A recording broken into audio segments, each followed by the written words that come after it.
Let's do it. Uh, Oh, it's the Games with Dave logo. Okay, I love that. Oh no, Dave. It's because your Discord. That's what it is. he can have that up. That's fine. Sure. Whatever you want to do, Dave. I can change it. Doesn't matter to me. It's up to you. It goes off your main Discord picture. I don't give a fuck. I don't care. It's fine. Leave it. It's fine. It's fine. I'll leave it. Stop yelling at me. I was literally whispering. I know. It was the Does it have attitude my behind it. Discord profile photo, or does it have the picture for Rob? No, it has Rob on you. Cool. Cool. Not Weird, I wonder why it the dislikes Green me. Goblin. No, I think I have Brad set because this is the only character he's been playing. On my end, right? So, yeah.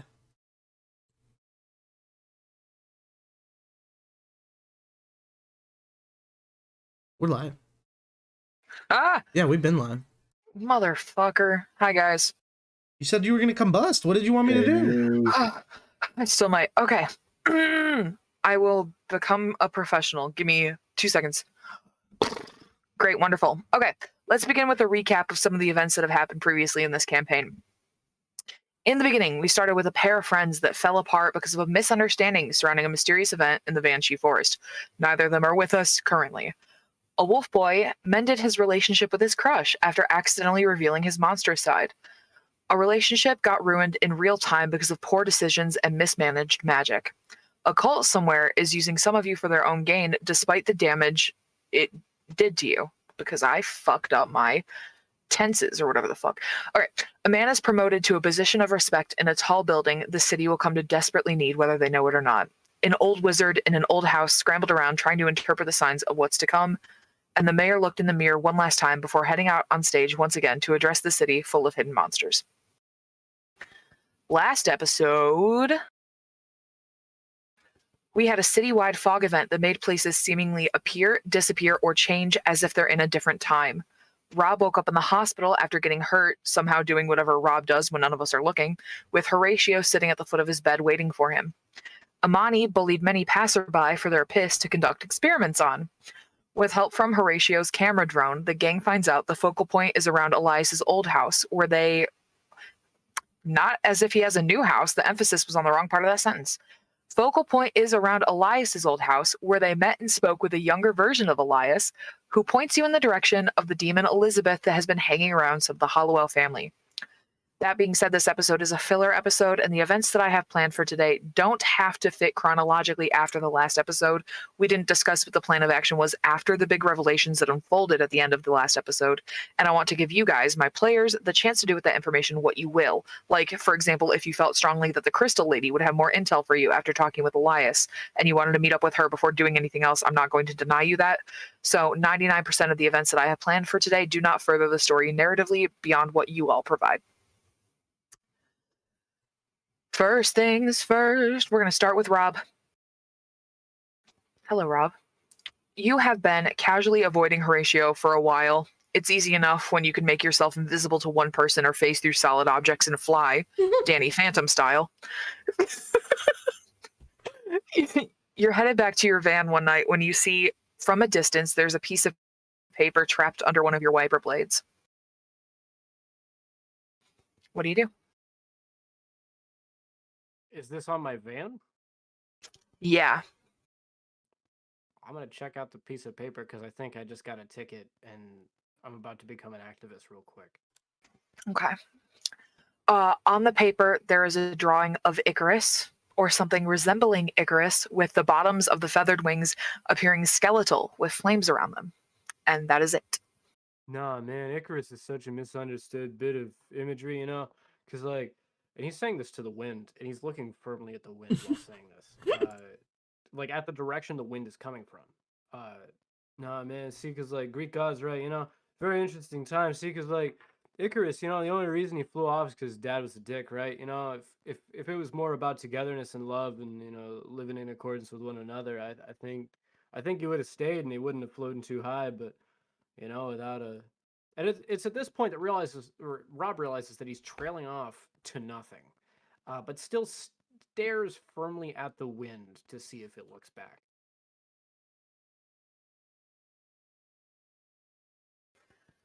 I don't think it does because I'm not quite sure what that means for you. Can he roll insight on the wind? Absolutely. Roll an insight check with your d20s and your intelligence modifiers and whatever the fuck. No, I, I didn't have anything in the wind for you. I just had the snow. So that's what you have. Marty, the agency has noticed that Hallowell is quite a hotspot for magical and supernatural activity.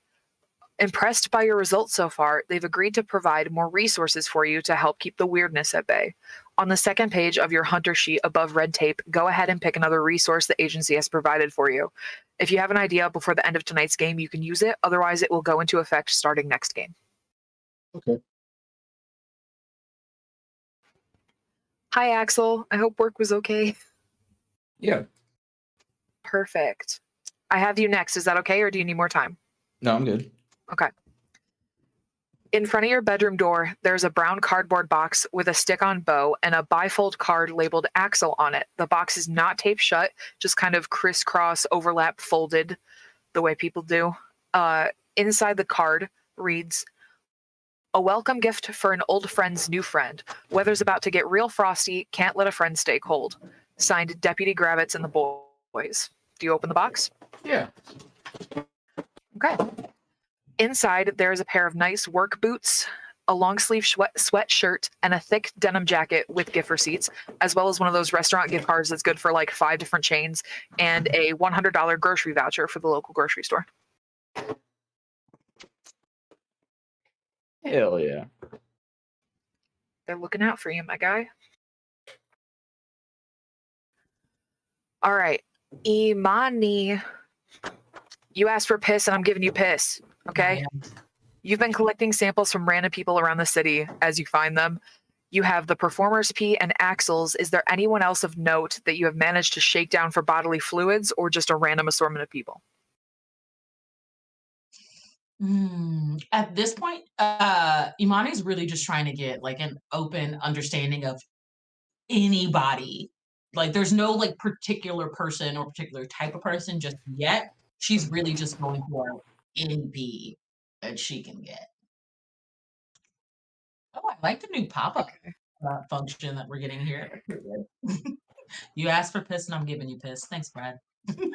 It's necessary that I have the exact date and quote attached to that. Yeah, okay. Yeah. I'm glad that's immortalized forever.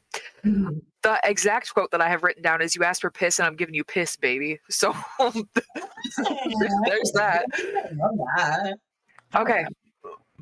So I'm going to need you to roll, please, 2d6 and add weird, because I'm going to consider this experiment a weird science roll.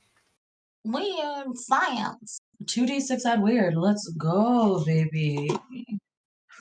All right. Ooh, I got my fave dice out here.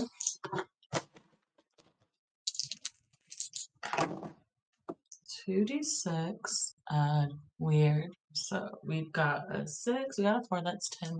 12. Oh, fuck yeah. You know, I was really excited for you to fail, but that's okay.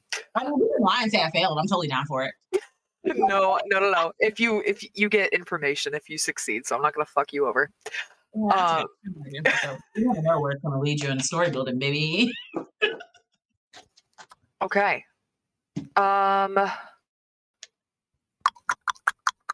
So for success for weird science, you get to pick 2 requirements. I'm going to say one of them is it needs a weird ingredient, obviously. So the other options are it won't be very reliable. It requires huge amounts of power. It will take a long time. It won't work exactly as you intended, or you'll need help. So you get to pick one of those, and then you can describe for me what this experiment looks like in your head. Okay, so just to back this up a smidge, we're talking about my pea spearmints? Yes. My spearmints? No, trying to make something work, it's not working. Okay, so my pea experiments, I can pick 2 things. You get to pick one because we've already decided that one is the it requires a rare or weird like ingredient, which is piss. So I'm gonna only letting you pick one. Okay, and then so the next one is it could be what? I'm sorry.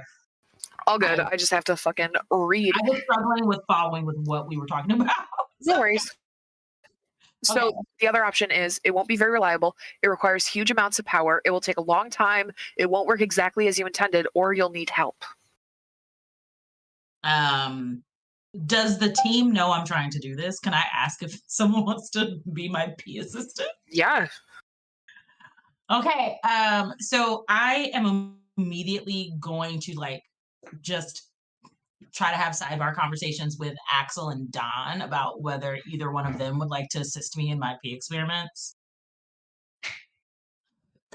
Because in the diner they were helpful. Axel was willing to trade P for pie, so I'm wondering if maybe Axel will be willing to help. What kind of assistance are you looking for? I don't know, Sky Daddy. What kind of assistance do I need for for my P experiments? It says it Oh, needs. I'm the Sky Daddy. I was like, why are you calling him that? That's so weird.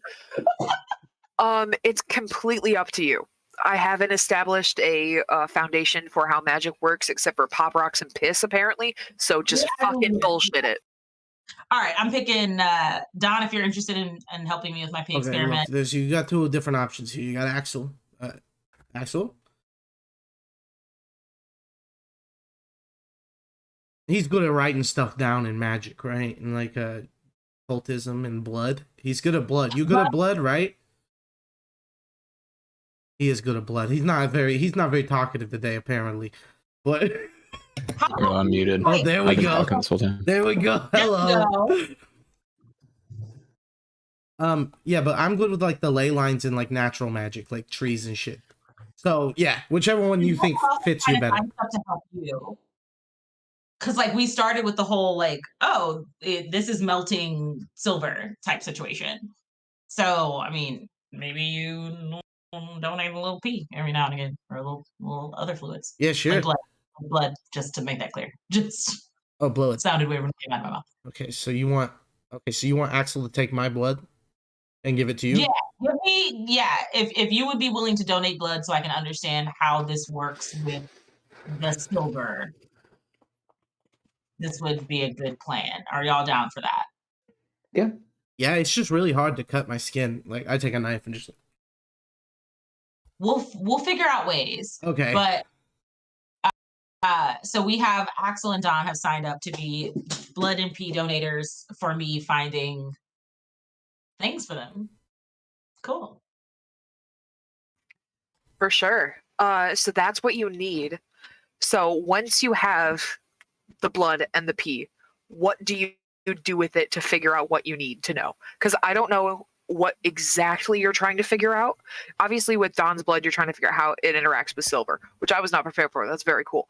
So what are you doing with that to do that? Does that make sense?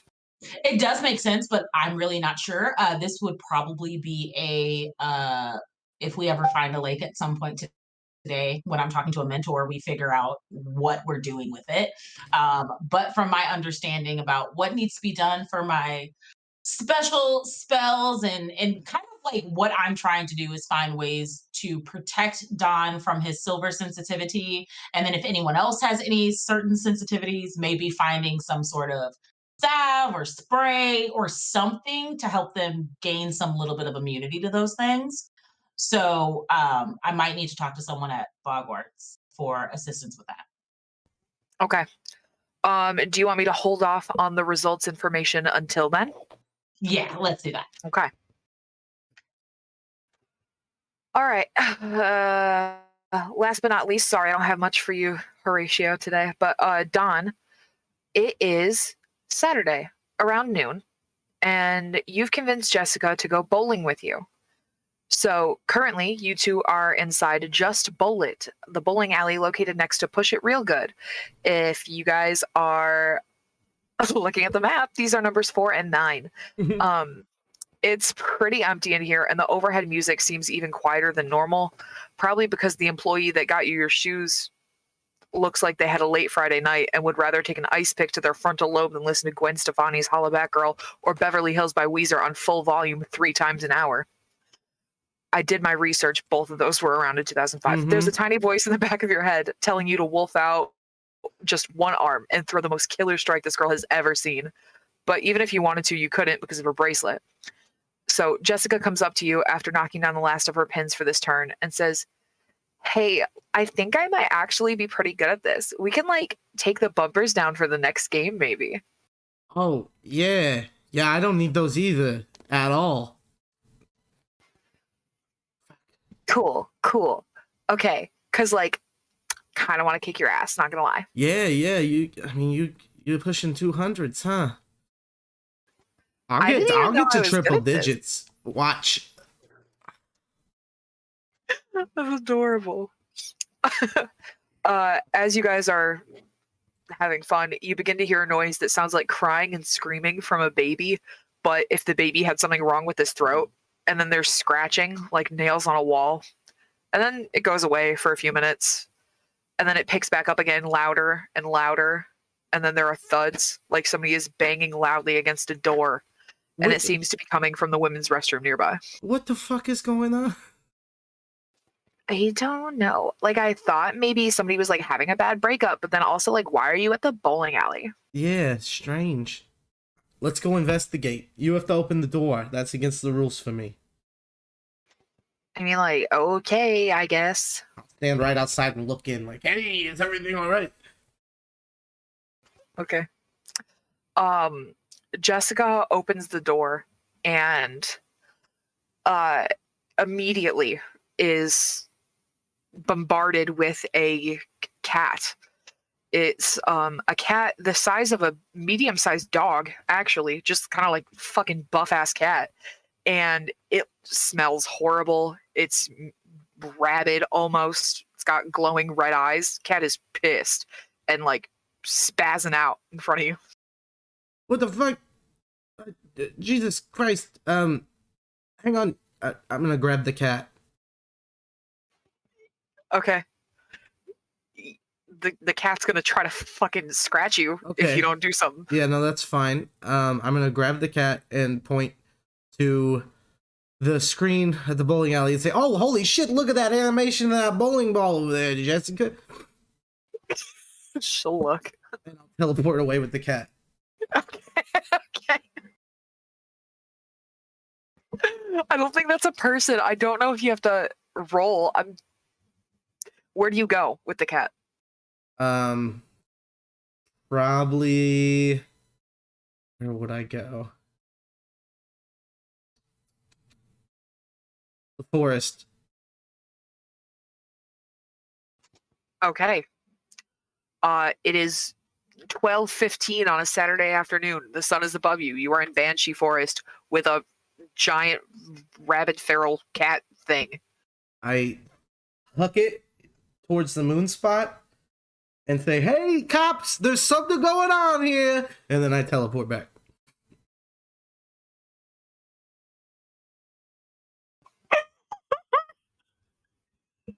Okay.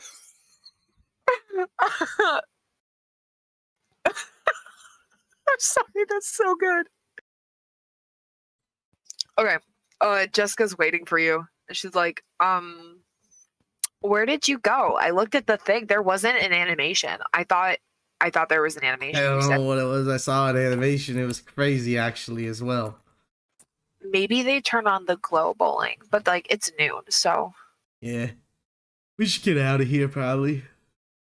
But we were gonna do another game. They got weird cats. All right, we'll do one more. Hopefully no more cats show up. Okay. All right. And that is that so far. I need a 5-minute break, so we will be right back in just a second. All right.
Okay. The next step that I have written down in the progression of this plot line is Marty, you get a memo from one of your employees who wasn't supposed to be working today, but was just hanging out around Chinatown early in the weekend day, maybe getting lunch or whatever. And they let you know that there's some police gathering outside by the dumpsters because the dumpster itself is shaking so bad it's slamming itself on the ground. And they're concerned that it might be something that you might be more inclined to handle than the local police. I'll thank him and let him know I'll look into it, and I'll start heading over. And I'm like half wondering if it's just some homeless guy in the dumpster, or if it's Axel. Plot twist, it is Axel. No. By the time you get there, not by the time you get there, I'm so sorry. When you get there, Jesus Christ, the cops are gather around looking worried. They kind of have the lid secured shut because they don't actually want to open it because one of the guys who opened it got real spooked. And if you were to go up to them and talk to them, they would tell you that there's 2 animals in there that are rather wild, and they can't tell what type of animal it is. They don't know what they're doing in there. They don't know how they got in there. But they're rather big. They're the size of not like the size of wolves rattling around in there. Fucking Don. I don't say anything, but I'm like, Don, what the hell are you doing?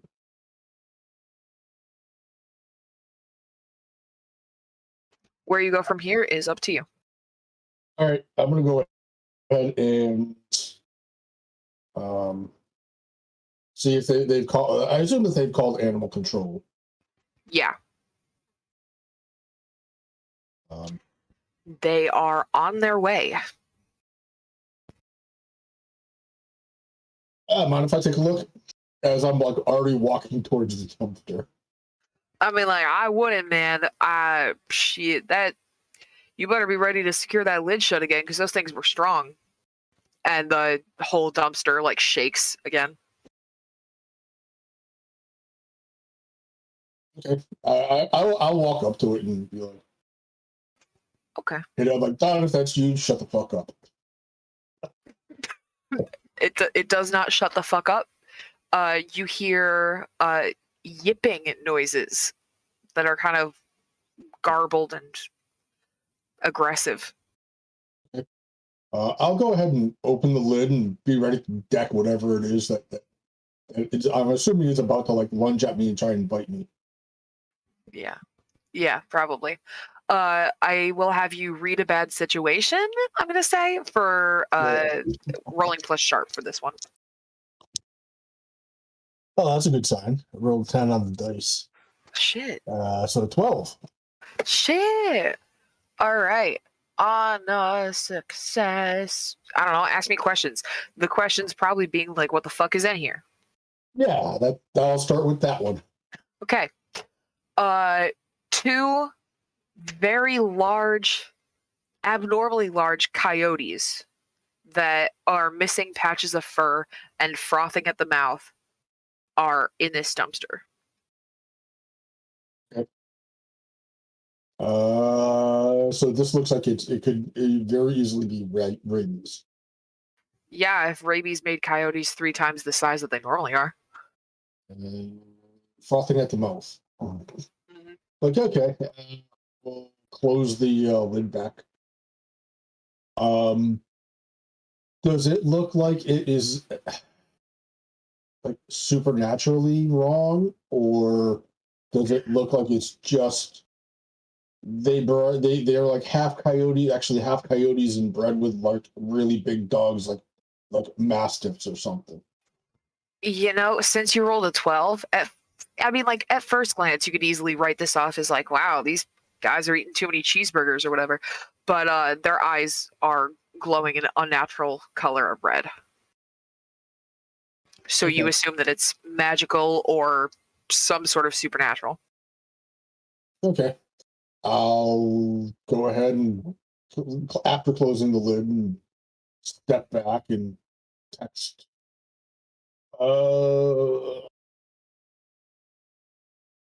Probably go ahead and text Don and Rob.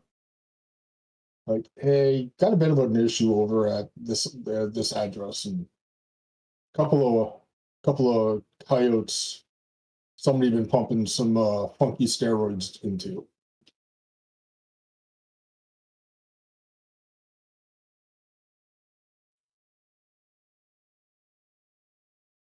Oop, you seem to have lost Rob. There, he's back. Nope, he's back. Hey, I gotta go to the bathroom real quick, babe. Okay. Yeah. You keep bowling. I'll be back. Okay, but I will win and roll for you if you are not back within 10 minutes. Okay, sounds good.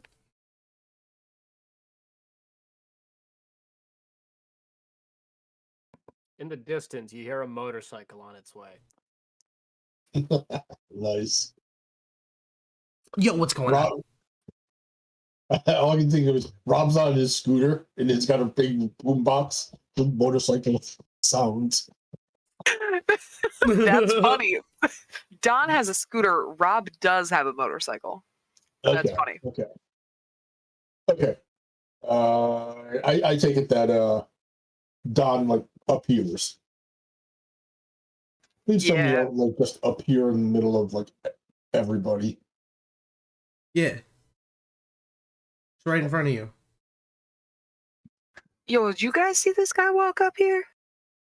I'm very fast. What's going on? There's a couple of coyotes in the dumpster.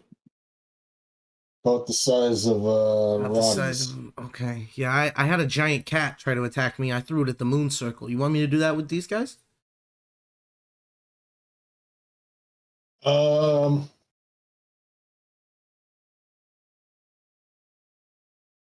got a question for you on this. The cat. Where are its eyes glowing red? Was that? Yes. Let's not throw it at the moon circle. The animal controller are on their way. We should probably see about getting these things secured and see if we can figure out what the hell's going on. You know what I mean? Okay. You think that's gonna take like more than 10 minutes? Well, securing them probably won't. We'll probably do that pretty quick. All right. I can do that part. And then I gotta Okay. go for a bit, but I'll be back. Wherever you're at. All right. All right. All right. So we are going to looking around. I don't actually have. I did not take the mobility advantage of having a monster cage, which is one of the options. Oh, convenient. Yeah. Rob, you would be there by now. I'm not going to make you travel for 10 years to get across a city that I made 2 inches wide. Yeet. Hey, man. Hey, Rob. How's it going, Marty? Oh, pretty good.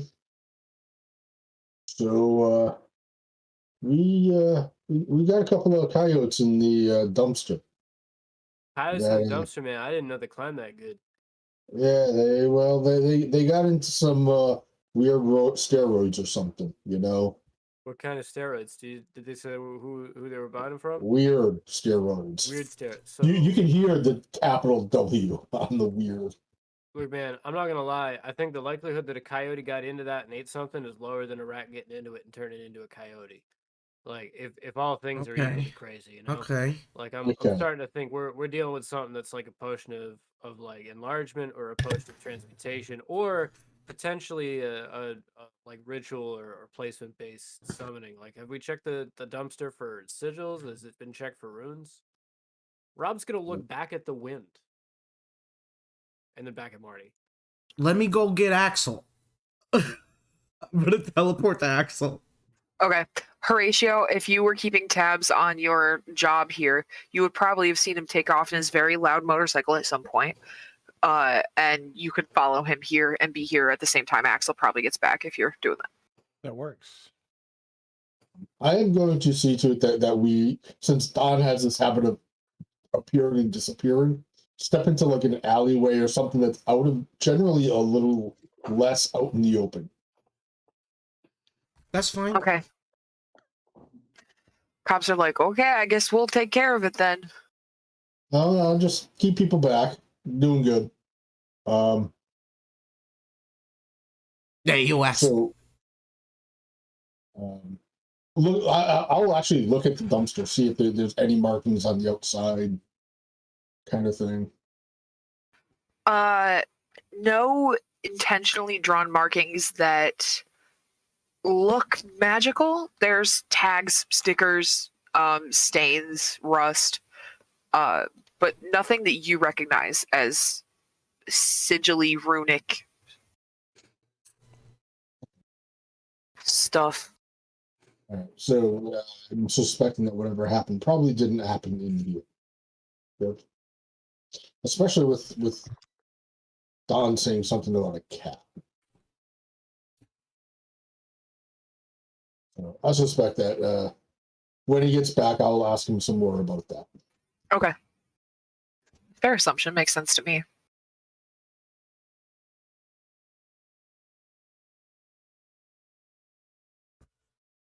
I assume that Axel and Amani are in a bathroom together. Yeah, you want to be bullying him for piss, so you guys are together? I mean, he already like very lovingly and willingly gave the first round based on pie. I wouldn't really have to bully him. I already have pee from him, so I'm already like there. Like, unless you just need help, no, we don't need to be together. Okay. Oh yeah, I didn't know if you wanted to come join I the guess they're squad not or together. not. Yeah. Yo, Axel, What up? you want to go fight a coyote? Something? I don't know. There's giant animals with red eyes, and we need to look for runes. So I thought of you. You have runes. Yeah, I'm just really interested in murdering. Oh yeah. Shit. Well, maybe we'll have to put these animals down. Yeah, it feels bad that they're animals. I'd rather kill like people, but Maybe there'll be people behind the enchantment of the animals. good point. You know, you never know. You want to try? Go. Can I get a soda to go? Where are we? Axel looks around. Where am I? He said, can I get a what to go? Soda. Yeah, walk up to your own fridge and grab one, my man. Axel just forgot where he was at. Oh my goodness. Axel grabs the soda. Yeah, let's go, Don. All right. Let me roll. Yep. It's Dr. Plebe flavor. Okay. Dr. Plebe. I love Dr. Plebe. That sounds like some Rick and Morty stuff. That's plus 3, 10. 10 is a success. Yeah, we're in the alleyway. All right, Marty, Horatio, Rob, Axel, and Don are all together, and Imani is chilling. So I mean, I could be with y'all. I just wasn't actively harassing that man for this. Oh, okay. Fair enough. Amani's with us. Yeah, somehow she got looped in. Maybe she was eating Chinese food. Who knows? She's I there. picked her up through the ley lines as we were going. You just snagged her. Yeah. So when Horatio sees Don appear, it scares the shit out of him how he just appears there and he drops his coffee that he's got in his hand on the ground. What the hell was that? Where did you come from? You dropped your coffee, man. Yeah, well, this guy just frickin' appeared next to me.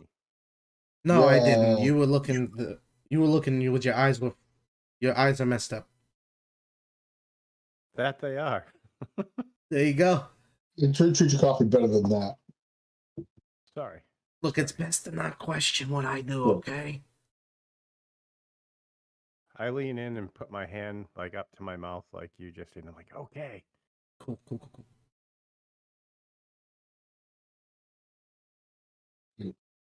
So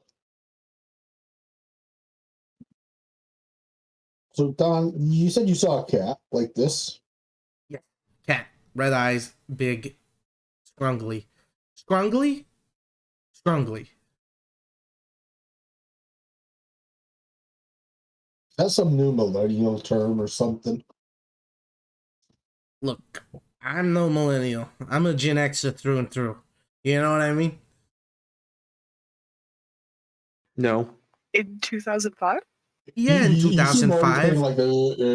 like no, you're millennial. No, I'm a 22-year-old in 2005. I don't think I'm a millennial. Let's do some maths here. Well, you're about close enough. Damn kids. Yeah, Marty's like looping 20 me in no, with those toast Marty's like nerds. 28, 29. Yeah, I was like, isn't Marty like only 2 years We're older than both Don? Gen X's, all right? We both fucking Marty's a love little older. Rancid, bro. All right? All right. So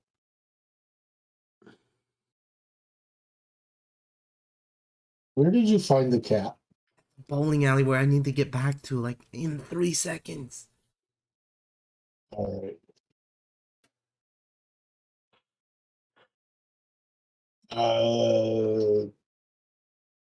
Marty's like thinking like where the bowling alley is, and it's like, weird. Okay. All the way across the city from where you are currently. Yep. That's not a good sign. I'll go investigate the bowling alley. I'll be right back, okay? Okay. I'm gone.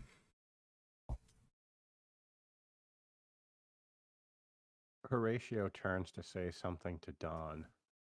Where the hell did he go? He does that. As big as he is, how does he move like a ninja? I don't get it. He just I give up. This town. There are some things you really see, no matter what you think, when you find out, you really don't want to know. I'm going to take your word on that. Yep. So we have at least 3 animals that have glowing eyes, nasty disposition, and are much larger than they should be. I mean, if nobody's gonna make the ex-wife joke, Bob says, floating up from the floor.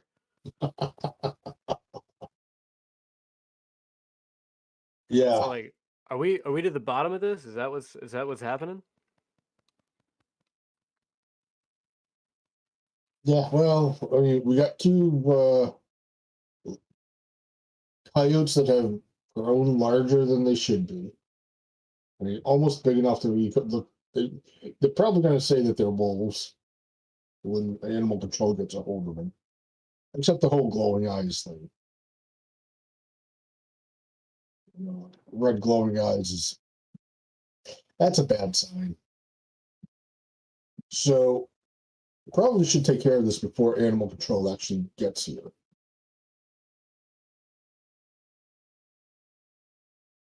So Horatio, you ever fight hellhounds?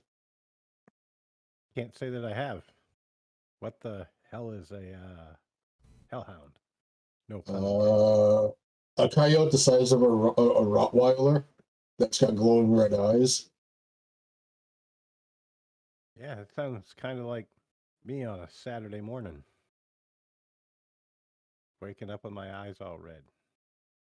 No, not like bloodshot. I mean, like flashlight with a piece of red plastic over the front, like a maglite kind of glowing red eyes. Where did you see this?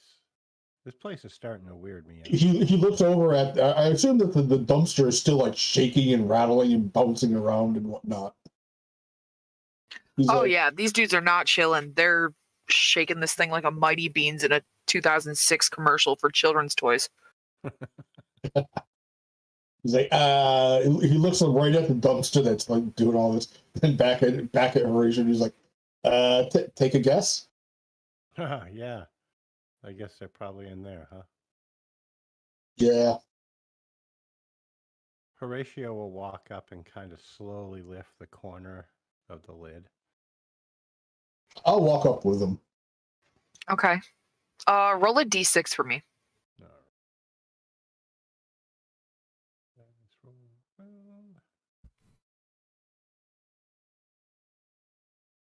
I'm doing this wrong again. As we get up there,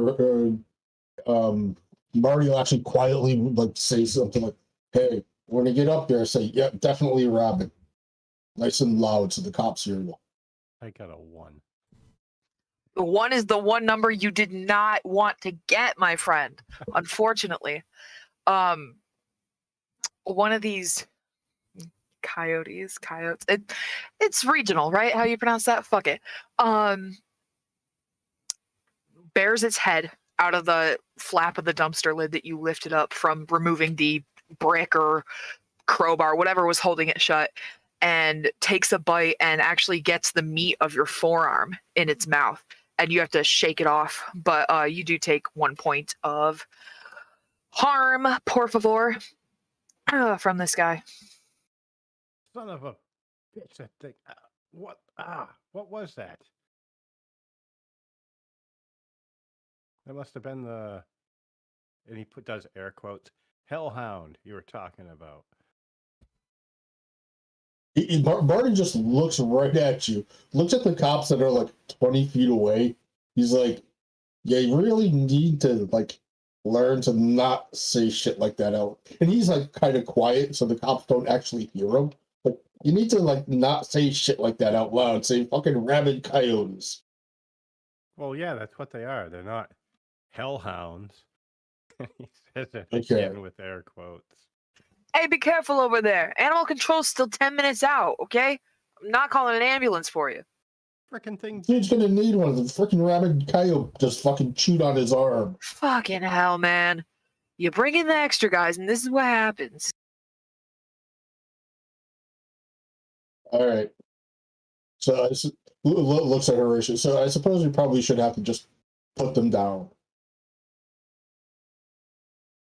I got some brass knuckles. I don't think I'm going to be very useful at putting them down. Not sticking my arm in there again. Oh, by the way, you probably need to get like, what is like 20 shots in the stomach or something, like treated for rabies. Yeah, you're probably right. You can see Marty's kind of chuckling, like he doesn't actually expect that to happen.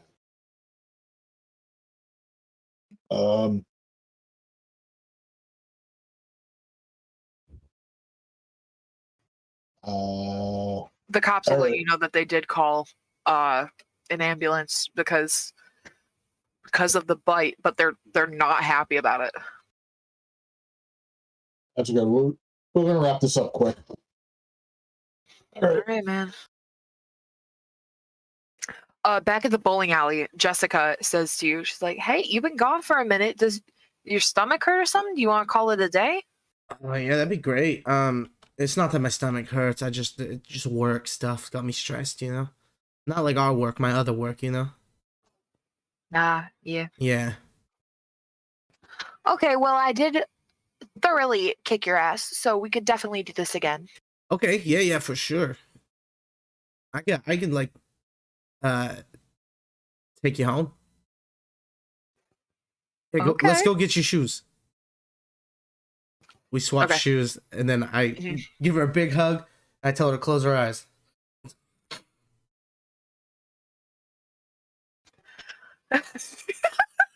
Sorry, I'm reading Chris's commentary. She'll hold on to you really tight. Her hand squeezes the back of your shirt up into a ball, and she's like clinging really tight, like MJ Spider-Man moment here. All right. Roll well. Yeah. +3. Oh, okay. Yeah. You sounded super confident. I'm assuming that you made it just fine. Okay. It was a 9 +3. Okay, yeah, perfect. The whoosh of the air flies through her hair, and you're on her front doorstep. Hey, looky there. Oh wow. Okay. It's like when it's like when we walk home together. No time passes at all. You know. Can you always do that? Yeah, but sometimes it doesn't work very well. Like you could end up on the other side of town. So Oh. yeah. Well, then maybe next time only when we have to get somewhere really fast, maybe. Yeah. But that was cool. Yeah. My stomach hurts from that. That was very fast. I'm gonna go sit down. I will text you later. Okay. I kiss her on the cheek and teleport away. Cute. Okay. Don's back with you guys. We still have we have a bitten Horatio who's only have taken one harm. Like he's being a big baby about this freaking bite. Like I was nice to you. Everybody else is there. You just watch this new guy get his arm bit. What do you do? Yo, Oh, hey, you're back. yeah. What's going on? Don't one of you have healing magic or like? Yeah, and there's a whole lot of cops right over there. Sewing kit? Doesn't someone have a sewing kit? I got a tube of super glue. Sewing kit? Are you crazy? You'll be all right. Trust me. So we got two choices, really, and neither of them are particularly good. So we can go ahead and just put them down, or we decide that they are too much of a danger to leave here and lead to the animal control and get them out of here ourselves. Personally, I'm perfectly fine just putting them down. Do you think coyotes and wolves speak the same language? Maybe. Okay, y'all distract the cops. I'm gonna turn into a wolf and try to talk to the coyotes. Hey, Horatio. Yeah. You haven't been very inquisitive about this. I tried to look at the freaking things and they bit me. How am I not being inquisitive?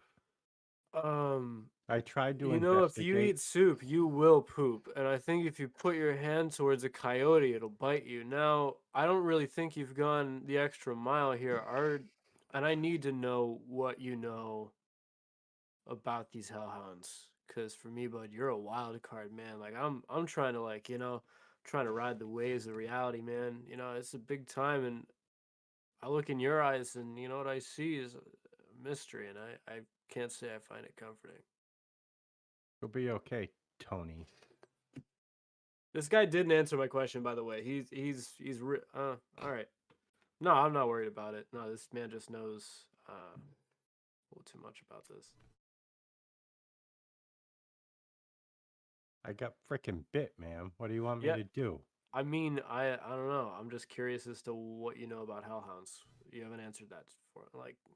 Why is it okay, Marty, for him to say hellhounds, and it's not okay for me?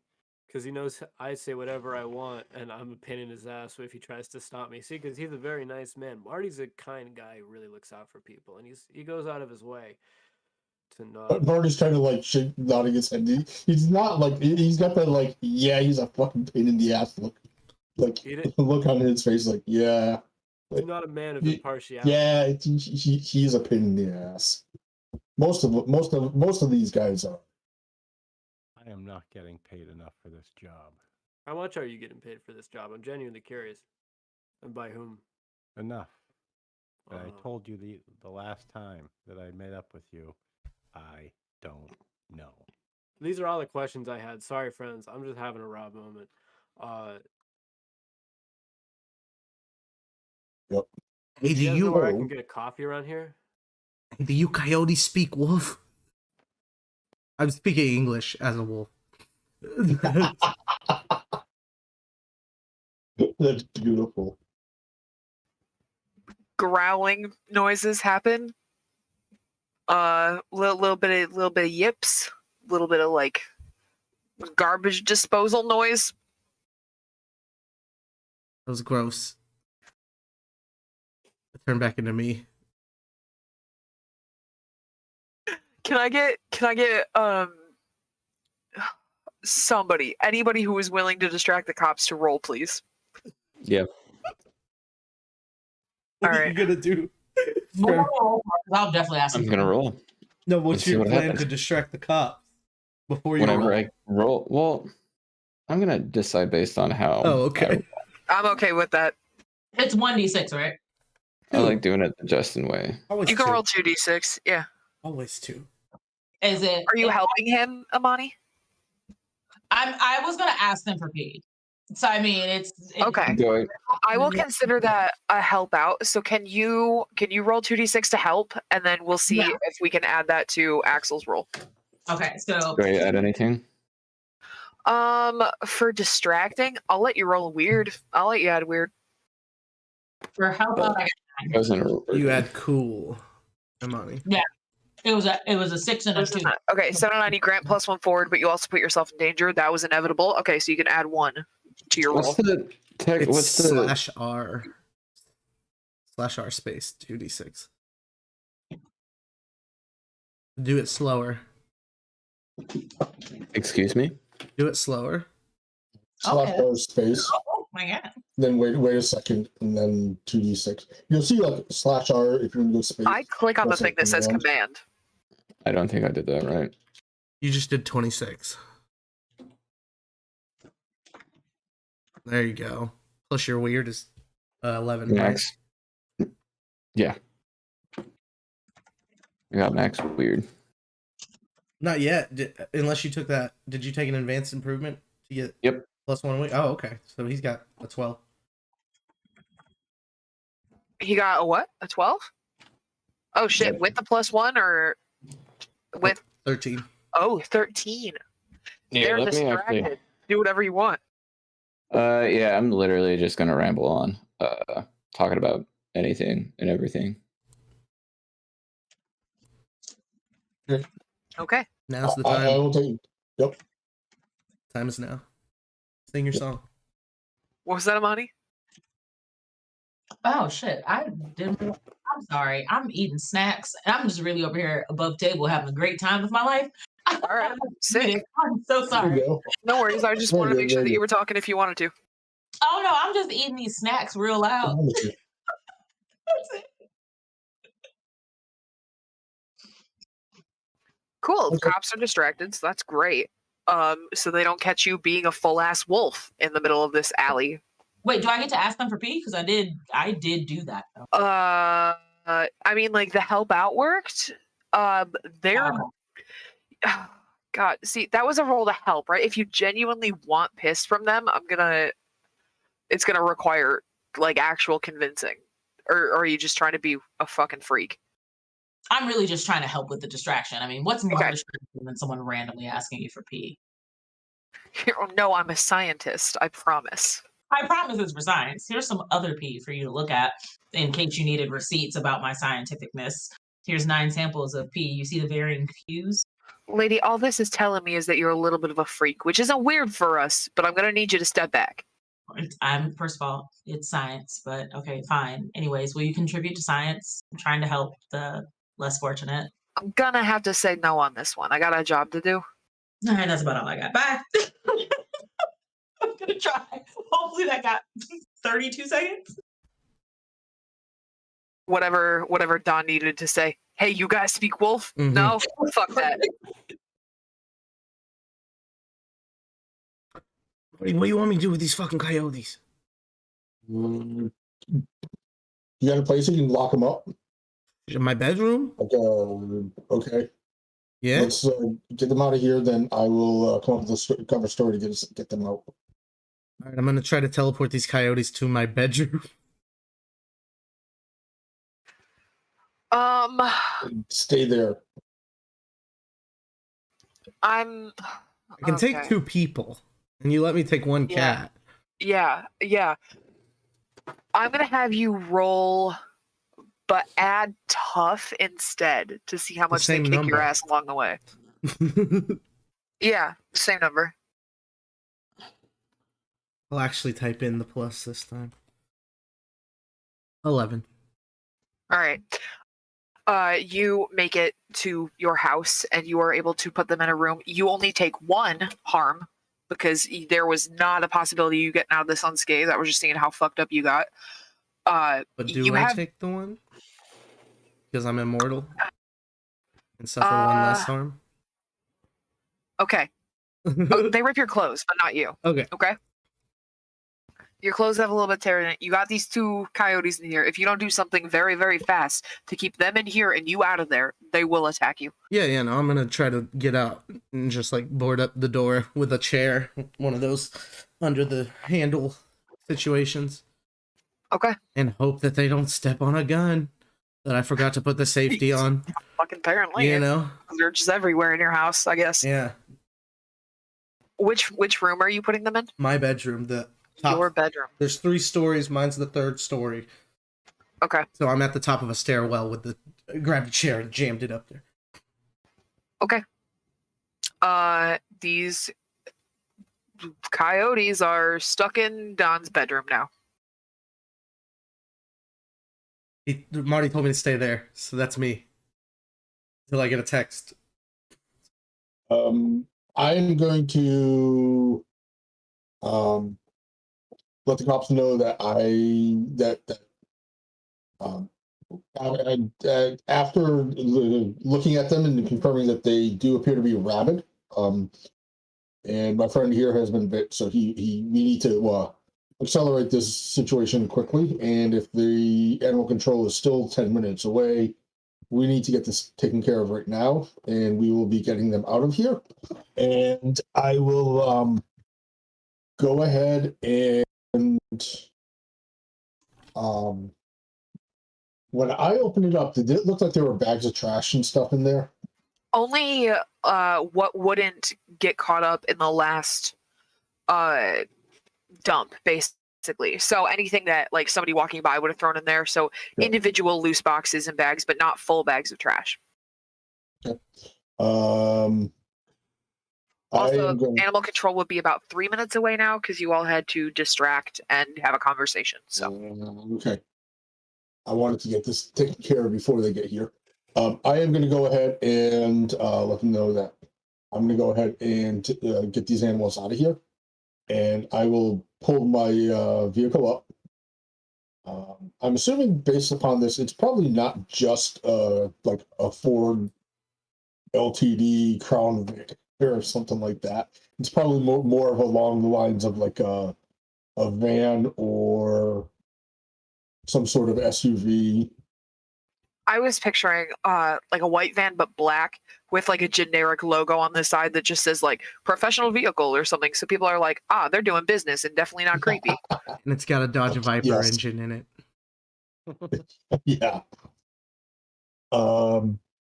Yep. So I'm going to go ahead and pull that up next to near the dumpster, and use that as to kind of obscuring their vision of what we're about to do, and basically make it look like we are tranquilizing the animals and putting them in bags or some sort of bag to contain them, and then putting them in the van and taking them to a facility where we can examine them safely. Okay. One of your attributes that I believe you took is that you can basically pull rank on any official in the city and they know who you are and why you're there. So Yeah. I'm going to say that this is probably not a hard thing for you to do, and I'm not going to have you roll for it because this just seems like you've built your character to do this exact thing. Yeah, pretty much. Okay. Cops have called off animal control. EMTs are just now arriving to address Horatio. You have a van locked and loaded, an empty dumpster, and you're in the back of this alley behind Chinatown. Look at Horatio and like, you want to let them check you out? Yeah, I probably should. And Okay. I just stick my arm out for the paramedics to look at. Dude, what did this? That's crazy. A rabid coyote. Shit, those are I- around here? Should we be watching out? Probably. Oh, man, all Fucking right. Hit me. I mean, like, we can send you on your way to go get tested for rabies and whatnot, but right now all I can do is give you a bandage and some ointment. Is that good? That would help for sure. All right. It's up to you whether you want to go to the hospital or not. We can't make you. Nah, I'll get checked out later today. Okay. If you take no more harm for the next hour, you can clear that harm off of your sheet. Okay.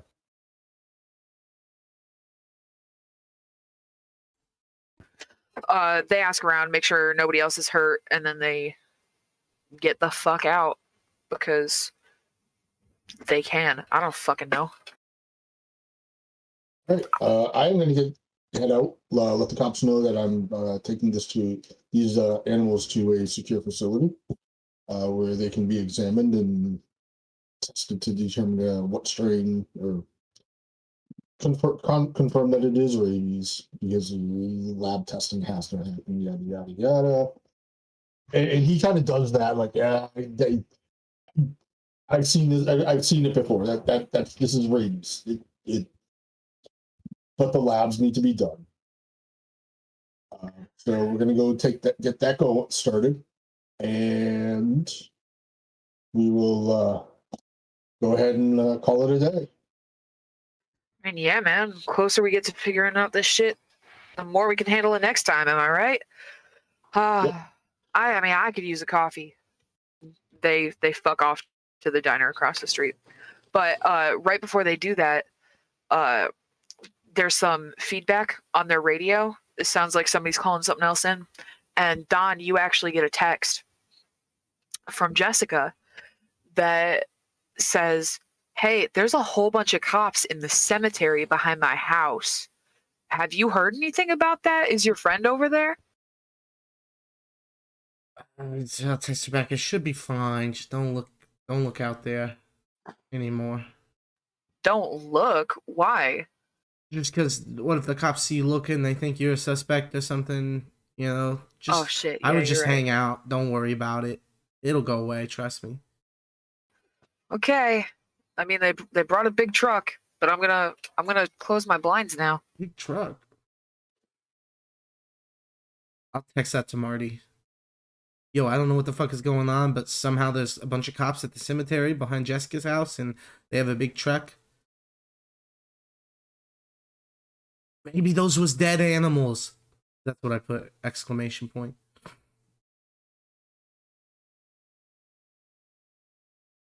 Fuck. I assume Horatio's sitting in the passenger seat in the van. And I get a text and read it like, fuck. What's going on? There's something at the cemetery over by, and he'll Is it wherever that is. Yeah, Hallowell? on the map, Carl is it's trying like to right in the remember middle. what it is. Between you and the bowling alley, it's a little bit below like the forest and the witch shop. The Like, kind of in the middle. right? Yeah, the 17 on the map. Oh. All right. Don said there's a bunch of cops over there and they've got a big truck. Think it's something we should check out. Yeah. What did I hear on the cop radio as they were stepping back? Blah blah blah. Reports of birds in the cemetery harassing grieving people. Blah blah blah. Animal control again. Blah blah blah. Lady attacked holding flowers. Sending her to Hallowell General now. Yep. Okay.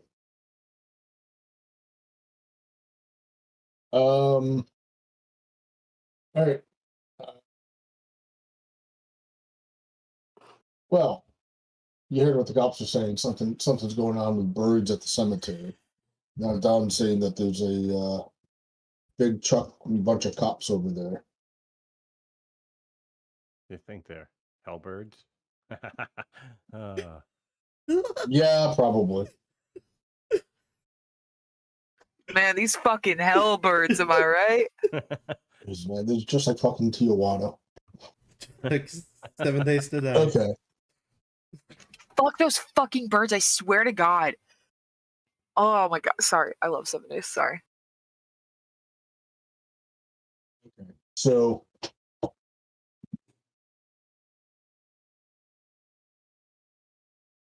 So I'm gonna go ahead and turn on the police scanner and see if what I can pick up. Yeah. I don't know what police scanners sound like. I've never listened to one, but the information that you would get in police words is that there's 2 squad cars and an animal control van at the cemetery. There's 3 cops and 2 animal control people, and they're trying to get close to where this lady was. But they weren't able to get the information out of her before she was sent to the hospital. So they're just kind of sweeping the cemetery right now, looking for the aggravated animals. Okay. I'm gonna go ahead and send Don a text.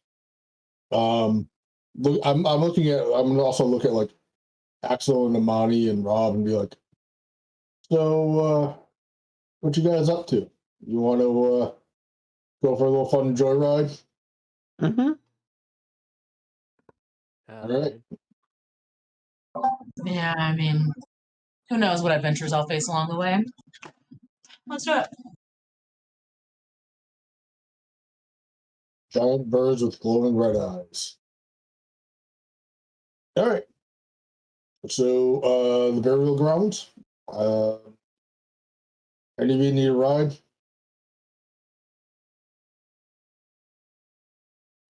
I do. All right. Don't go in the third row. Oh, They're in the far back, but there's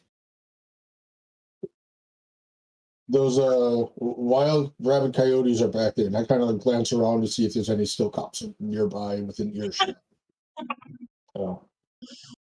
Amani doesn't. They're really just bags of trash. They're really just a couple bags of trash, but it kind of made it look good.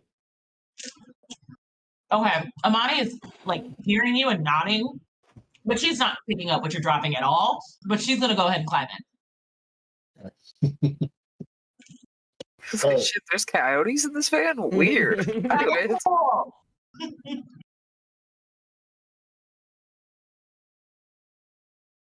Once everybody's in, we will head over towards the cemetery. I will text Don that we're heading over to the cemetery, and if you want to take a look and check it out with us, or if you want to keep an eye on those 2 coyotes. I'm there. Damn it. Figures. Okay. I'll give you a holler when we get there. I'll just be sitting out front. Of the cemetery? Yeah. Just wave Jiska's window. Hey. No, she's probably not looking out, right? Yeah, she's not. Okay. I'm just rollerblading Sick. in my Jinkos. I'm a big fan of time skips because traveling's stupid. Congrats. You see the 2 cop cars and the animal control vehicle, and they're doing like a lined up search fucking mission through this cemetery. They're about a third of the way through it, making their way. That's what you see. Okay. I will look over at Horatio, and I assume Axel and Rob also have tagged along in Amani, and be like, well, I'm going to go let them know that we're going to try and take care of this for them. I'm assuming that these are probably going to be very large birds with glowing red eyes and nasty dispositions. Is there anybody not going to the cemetery? Okay. Then I will just assume everybody is together. Okay. Like I said, I'm going to head over and let them know that I've been asked to take care of the situation, and we'll be taking care of it here, and they can head back to the gates and keep people out. Are you the guy that took care of the raccoons in Chinatown? Well, those are coyotes, but yeah. Shit, they were coyote. Man, those guys were bigger than they thought they were. Damn. All right, man. If you think you got this, I mean, like, we'll hang out nearby just in case you got to call us in. But all right. Totally appreciate it. Thanks, guys.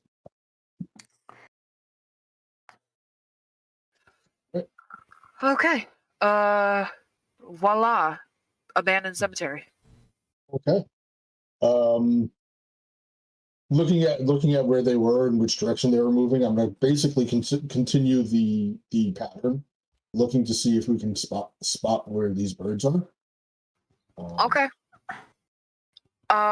Before we get further along with this, to give you guys a chance to think about how you wanna continue, I have to pee, so I'm gonna call a 5 here. There's a lake fountain.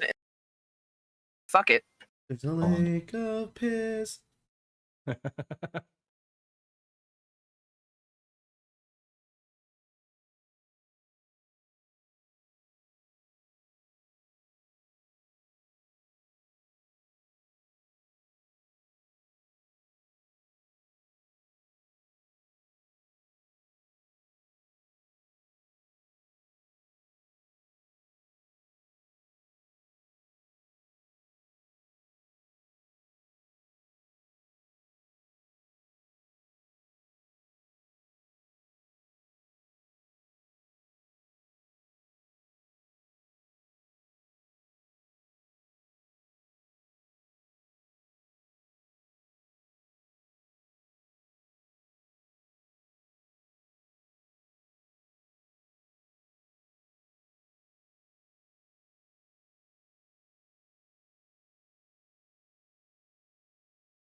We're back.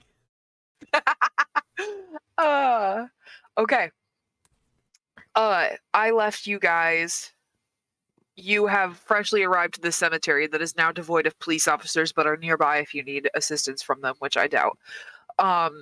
You've been told that there are birds, ? Attacking people in this cemetery. You know where the police stop scanning, so there's about a third of the cemetery that you do not have to scan for these birds, probably. Choices are up to you guys. What do you think? Go ahead and pick up where they left off and head in that direction. Let me, I'm gonna reach into my bag of once a day Yeah. and try to pull out a Glock silencer. Okay.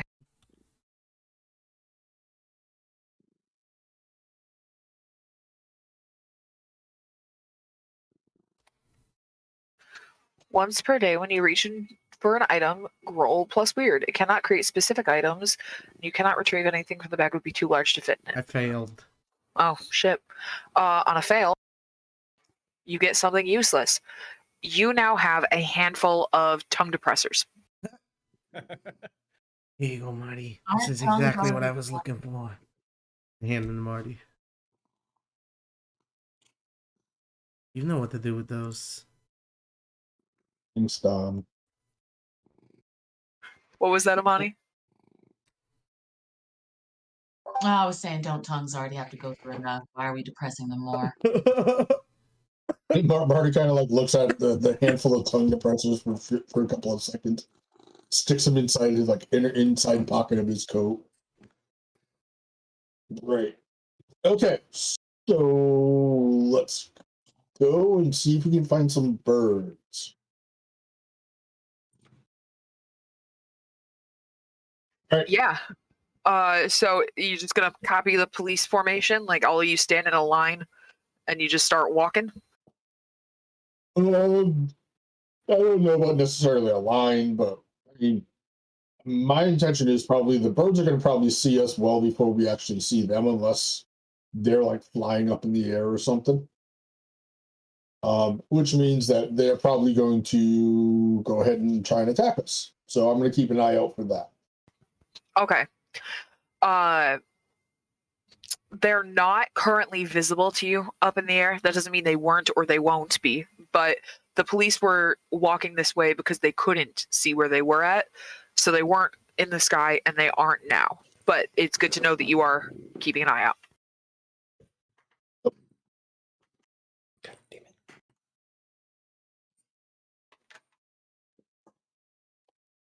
And I've just taken the handgun rather than any other weaponry. Handgun, 9mm, harm 2, close, loud. Yeah, pretty much. That one, the one that I've basic. written a million times because you all have one. Yep. Yep. That one. Except me. Except for Axel, who has A other shotgun. guns and a gun that can't miss. Okay. As you all are walking through, because nobody's talking to me and it feels really weird, guys. Come on. I'm not giving you much to do. I'm not mad at you guys. How many of you are there? 1, 2, 3, 4, 5, 6. Horatio, roll a d6 for me. Righty. Come on.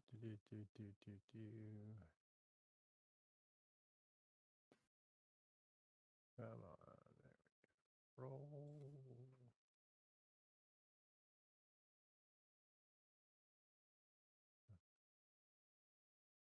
Since the application did not respond. Hold on, I'll do it again. Oh. He is so quiet. Did he get quiet for any of the rest of you? Mm-hmm. Okay. Yeah, he was super quiet just now. Weird. I got a 3. Why so quiet, Dave? I don't know. It's weird. It's like my mic auto corrected itself and started. Is that any better? No, No. Weird. did nothing. You got a 3. You're only rolling 1d6. I told him to roll 1. I only wanted him to roll 1. Oh. What did he roll? A 3? Yeah. 3. Well, check that out. Imani, you're walking, keeping an eye on the ground, on the sky, up and down, listening. And you, in your path that you're walking, there is a small mausoleum, right? One of the family-sized ones that are only like, I don't know, like 12 feet tall, maybe a little shorter. Kind of the size of like a bedroom in front of you. But around it, you hear the sound of wings flapping. Not like outside, but you think that there might be something in there. So the flapping sound is something that I think something's flapping inside of it, or it's just something that I'm hearing while I approach it. You heard it on your way up, like there could be something moving around in there, and then when you get close, you do hear the sound. It doesn't sound like much, but it sounds like something could be in there. Could be a person, could be wings flapping, could be somebody scraping their shoes on the floor. You don't know. Is there any writing, or would I be familiar with this location at all? Unless you spend a lot of time in cemeteries or mausoleums, I'm going to say no. It's just a family burial site for one of the families that live in the city. Can anyone else hear the sounds? Asking to the group, does anyone else hear weird stuff? Mm-hmm. Being pointed out, there's no way I don't. Yeah, if it's pointed out, yeah. Awesome. Oh, okay, wait, that just kind of told me something. Was this supposed to be only certain people hear this thing? No, he just has super hearing. Oh, I'm just the closest to it. Yeah. Oh, okay. So I'm just going to ask if anyone hears it. So then at that point, I assume, Don, you'd say you hear it. Yeah, what's that? Screedy scratches. Sounds Not sure. scrungly. That's what was going on in the bathroom at the bowling alley. All right. So let's go take a look. Is there a bathroom inside this mausoleum? Probably. Someone had I'm going to enlist a fucking rule where Chris cannot ask any more goddamn questions about bathrooms or bathroom related hobbies, objects, fluids, nothing. Okay, that's not my fault for drawing a correlation there. That this last sound just came out. You could have also asked if there was a dumpster in the mausoleum, but you didn't. Yeah. I don't think of a dumpster in a bathroom. I think of a bathroom in a bathroom. I'm just going off the context now. That's all I'm saying. There is not a bathroom in the mausoleum. Okay, well, now we know that. I don't know of a single mausoleum that I've been in that has a bathroom. You just casually hang out in mausoleums? Did that surprise you at all about me? No, it actually does not. Okay. If I were to argue with anybody about this, it definitely would not be you. Okay, well, since scientific fact, there are no bathrooms in mausoleums. Got it. Oh, bye, Rob. Bye, Oh, what Rob. happened? I know. I have no idea. I don't know. I had to go send a hot meme to somebody else, I guess. I don't know. A hot May. Okay, so yeah, I'm just gonna wait for the gang to get closer to me. And then I will. Is there like a door?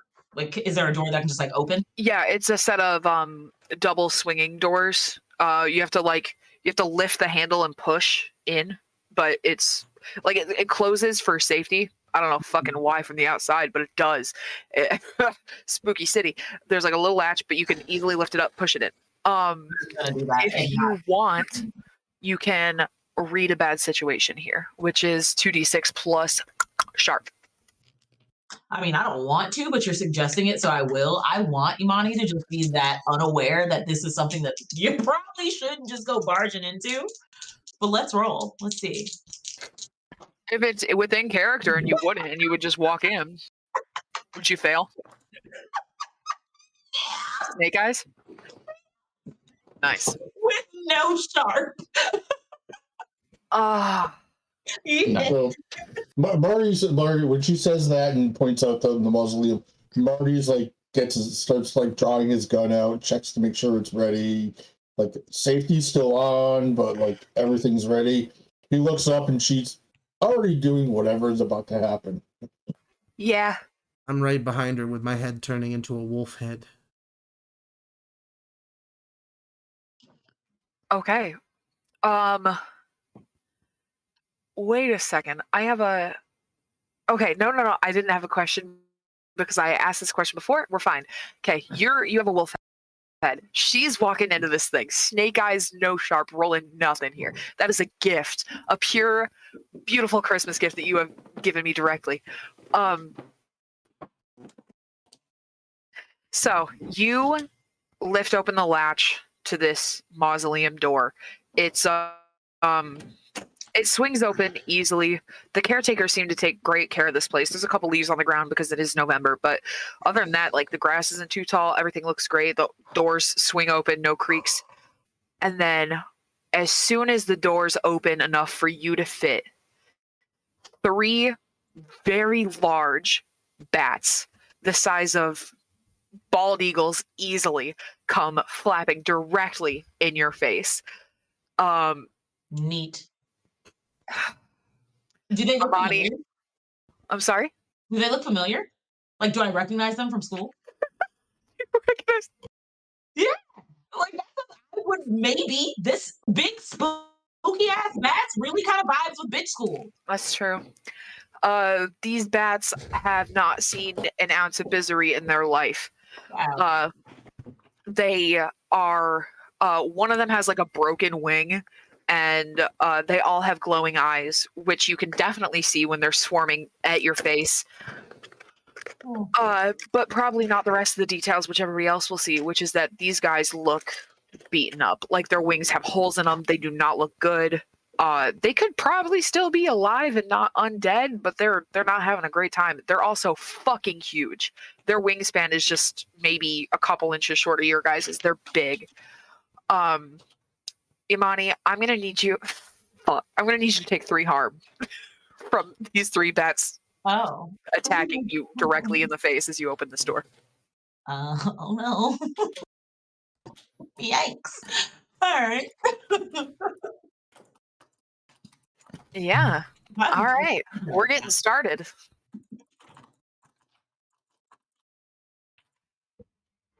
Anybody else doing anything? Yeah, I'm gonna fight these I'm gonna. bats. Go ahead. You go first. Oh, I'm just gonna start popping my shotgun off at these bats. Okay, what are the stats on your shotgun? They are.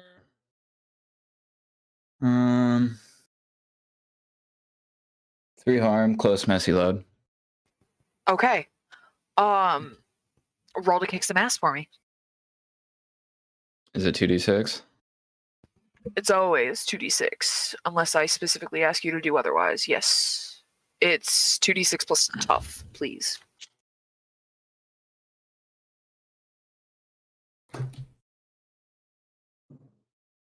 Uh, 6 plus sharp. Plus tough. Oh, Tough plus stuff. tough. Yeah. Plus 1, so 7. Mix, right? All right, mixed success. Mixed success. You do whatever inflict harm on each other. Okay. So you shoot your shotgun up at the closest bat that flies towards you because it has to be close for the shotgun, and it screeches and reels back before swan diving directly and pulling out a chunk of your hair, and you take 1 harm from it. But this bat is not looking good. Not good at all.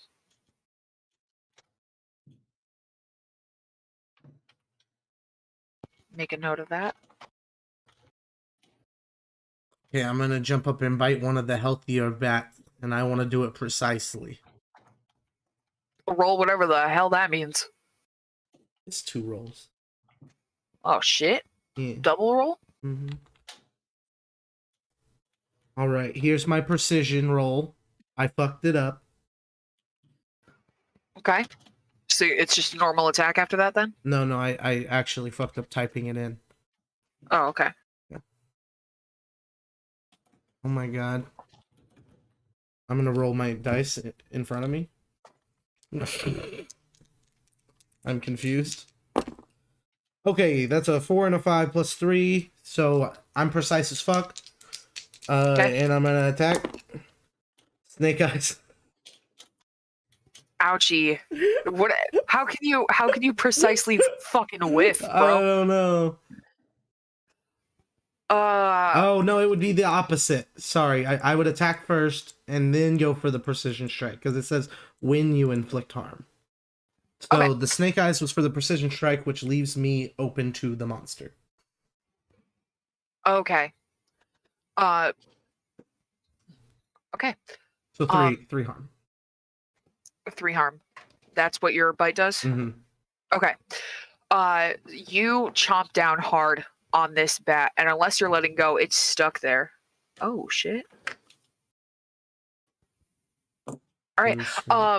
Unless you like open up your mouth, it's stuck there, obviously, but it is full of something not good, and it makes you cough really, really hard. You're sputtering with this bat still in your mouth unless you let it go. Obviously, like I said, I'm gonna need you to take 1 harm, not ignoring armor. So it would bend 2 or whatever the Okay. fuck. Yeah. Who's next? We got 4 other people that can take actions, or does Amani's action count as her first round? I am going to go ahead and act, and my action is going to be to use a move, which is where is it? There it is. Leave no one behind. I am going to attempt to help someone escape, and basically I'm going to go up, grab Amani, and get her away from these bats. And kind of like while I'm doing that, I'll kind of like wave the gun around so that it's going to try and fend them off.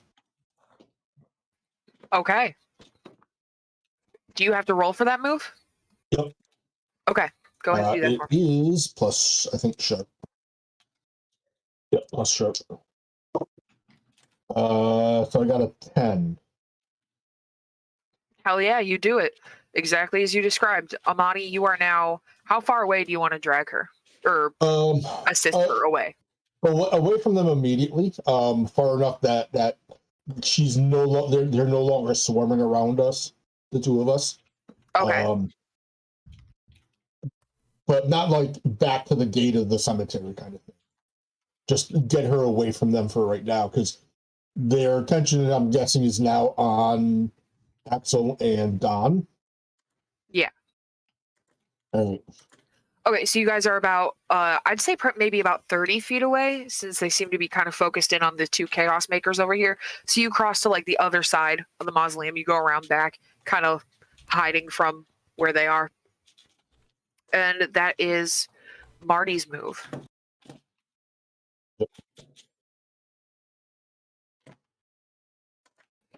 So I'm going to need Horatio, Rob, and Axel. No, Axel used his shotgun. So Horatio and Rob to make it a choice as to what you want to do before I move back to Imani or whoever wants to go after that. Horatio is going to grab a stick where he only has brass knuckles and kind of jump up and swing at one of the birds like it's a piñata.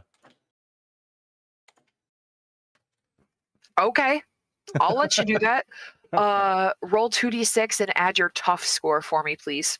You got it. Yeah, it's just 2d6. Horatio's not very tough. Okay. Oh, why isn't that working? You did the Reddit version. R/.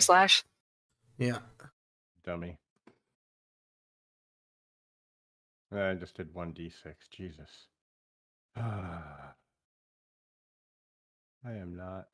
I'm having a moment here. We have time. 2d6. Don't even worry. There we go, an 11. 11 will see you kick some ass. Alrighty. On a 10 plus, choose 1 extra effect. You gain the advantage. Sorry, I forgot to give this to you, Don. You can pick 1 too. You gain the advantage. Take +1 forward or get +1 to another hunter. You inflict terrible harm, which means you do an extra harm with your item. You suffer 1 less harm from the attack, or you force them where you want them. You can choose one of those. All right. I'm actually going to give Rob a +1. think, Okay. I think precision strike takes the place of that. Okay.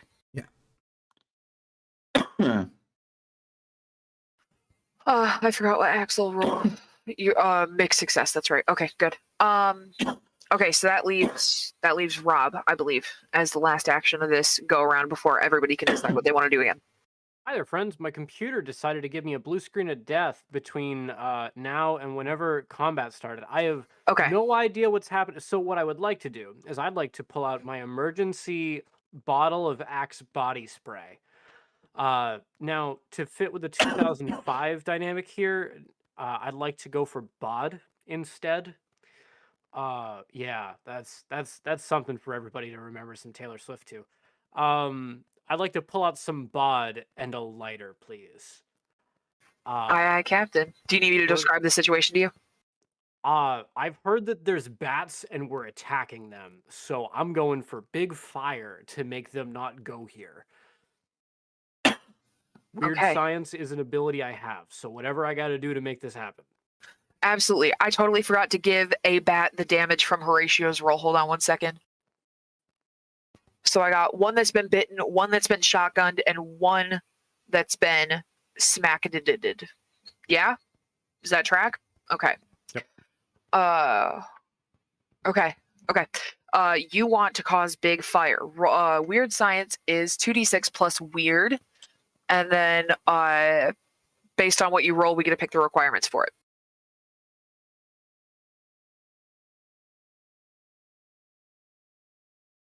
And then you get a +1 added to that roll from Horatio if you choose to use it.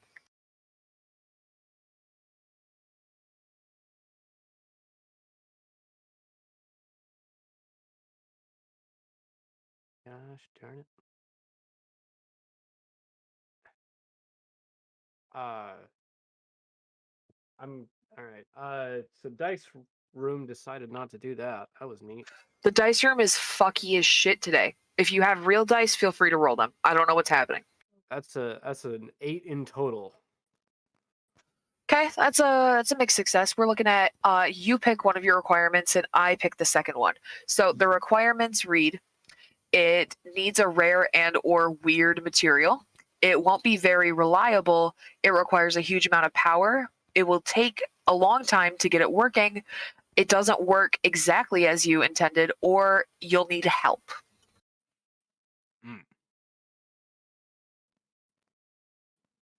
Do I get to choose which one of those, or is it what? You get to pick one, and I get to pick one. All right, I choose to need help. I'm gonna look over to Horatio and ask for a +1 with like with a knowing look. I'm gonna give one of those like type of looks where I'm like my comrade next to me. I do require some help. And Okay. I will assist him. I Okay. thoroughly appreciate this. This is a coming in clutch moment. Ooh, what do I pick? Okay, I know what I pick. Horatio, how do you help out? What do you have for a weapon again, Rob? Bod, cologne, and a lighter. Yeah. I also have a sword and a gun, but these are bats, so I don't feel like either of those precision weapons are really good for the task at hand. Boy. They are also the size of eagles. Their wingspan is like 4 feet wide.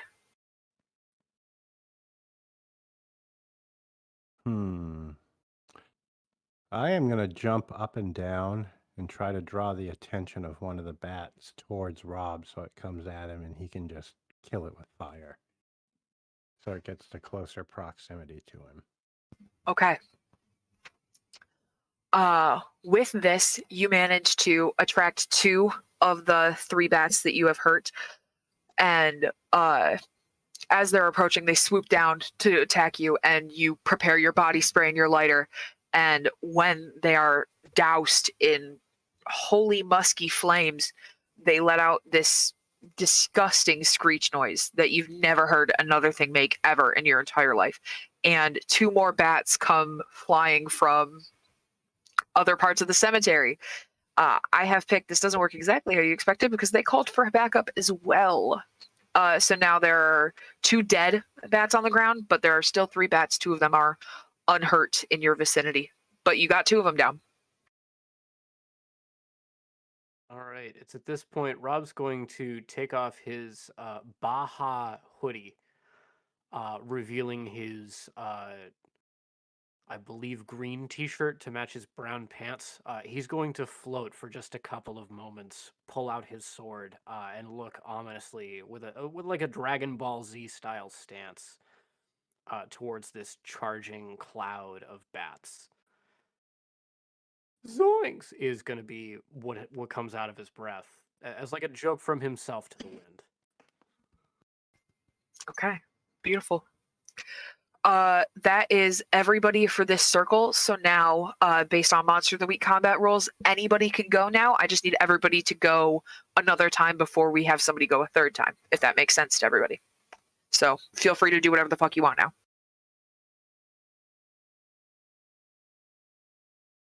I can go. I'm gonna grab that last bat that's by me. I'm gonna leap in the air, grab it, rip it in half. Roll for it. Yeah. All right. Let's see. Also, I liked your flamethrower so much that I don't want you to take damage from it because that was pretty fucking sick. You can smell it from orbit. Okay, but that's +3, so I got an 8.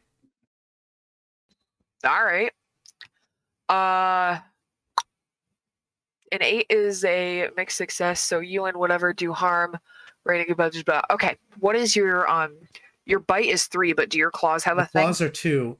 But if I did inflict harm, then I will try to do precision strike, because it says when you inflict harm. Okay. All right. Go ahead. Let's see.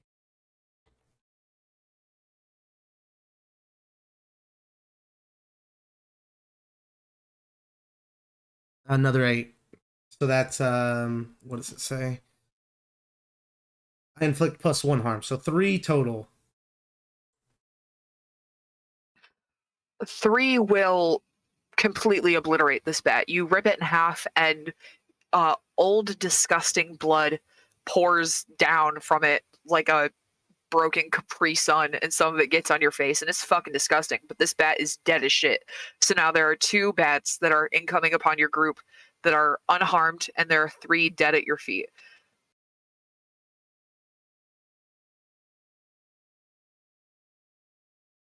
I will take a second to make sure Monty's like not going into shock or like completely shredded, and then look up, see the 2 bats approaching, and we'll take a shot at one of them.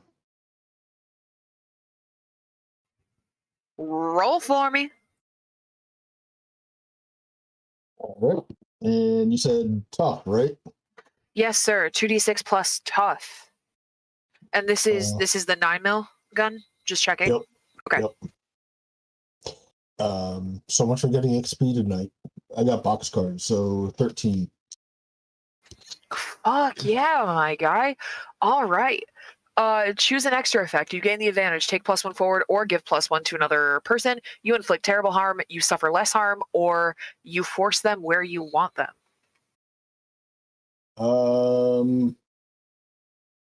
I'll force them where I want them. Okay.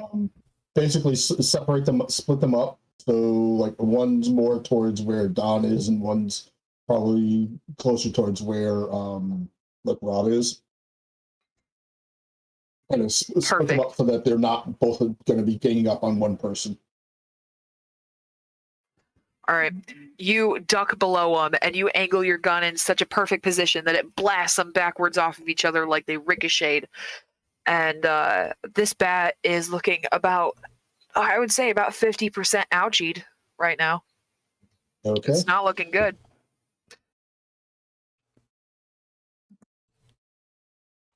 Horatio is going to run over again and jump up and try and get me out of this bat.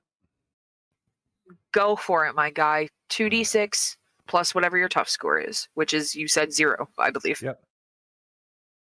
All right. Oh, my camera's not on. I'm waving to Bean. Hi, Bean. Oh, hi, Bean. I didn't know Bean was here. By the way, anybody that rolled failures, remember to take your experience, pretty please. Hi, Beanie. What's up? That is Korg. I love Korg. And this is Mantis. Yeah. I thought it was Loki. I was gonna give it to you if it was Loki. Oh, that's okay. I love those for you, Bean. Korg. Yeah. Like Taika Waititi Korg. I'm a big rock monster. I'll made a looks, but don't let that intimidate you. Oh, yeah. Piss off, ghost. Yeah, I'm kind of jealous. They're jealous of your cool toys. Beanie, they're fighting bats the size of giant birds. What do you have to say to these bats? Stop it. Stop it? Stop it. All right. I'm sure they'll listen to you, Bean. Bats are like birds that actually produce milk. Bats are fucking mammals, yo. That's a good point. Bat milk. Bean says no. I got a 10. Bean says good night, everybody. 10. Okay. 10 is good. 10 is a success. You get to pick one of the advantages as well. +1, terrible harm, less harm, force more you want to. Pick one. Terrible harm. These bats are exploded on your little stick that you found on the ground. You smack it down and it's gross. Good job. One bat left.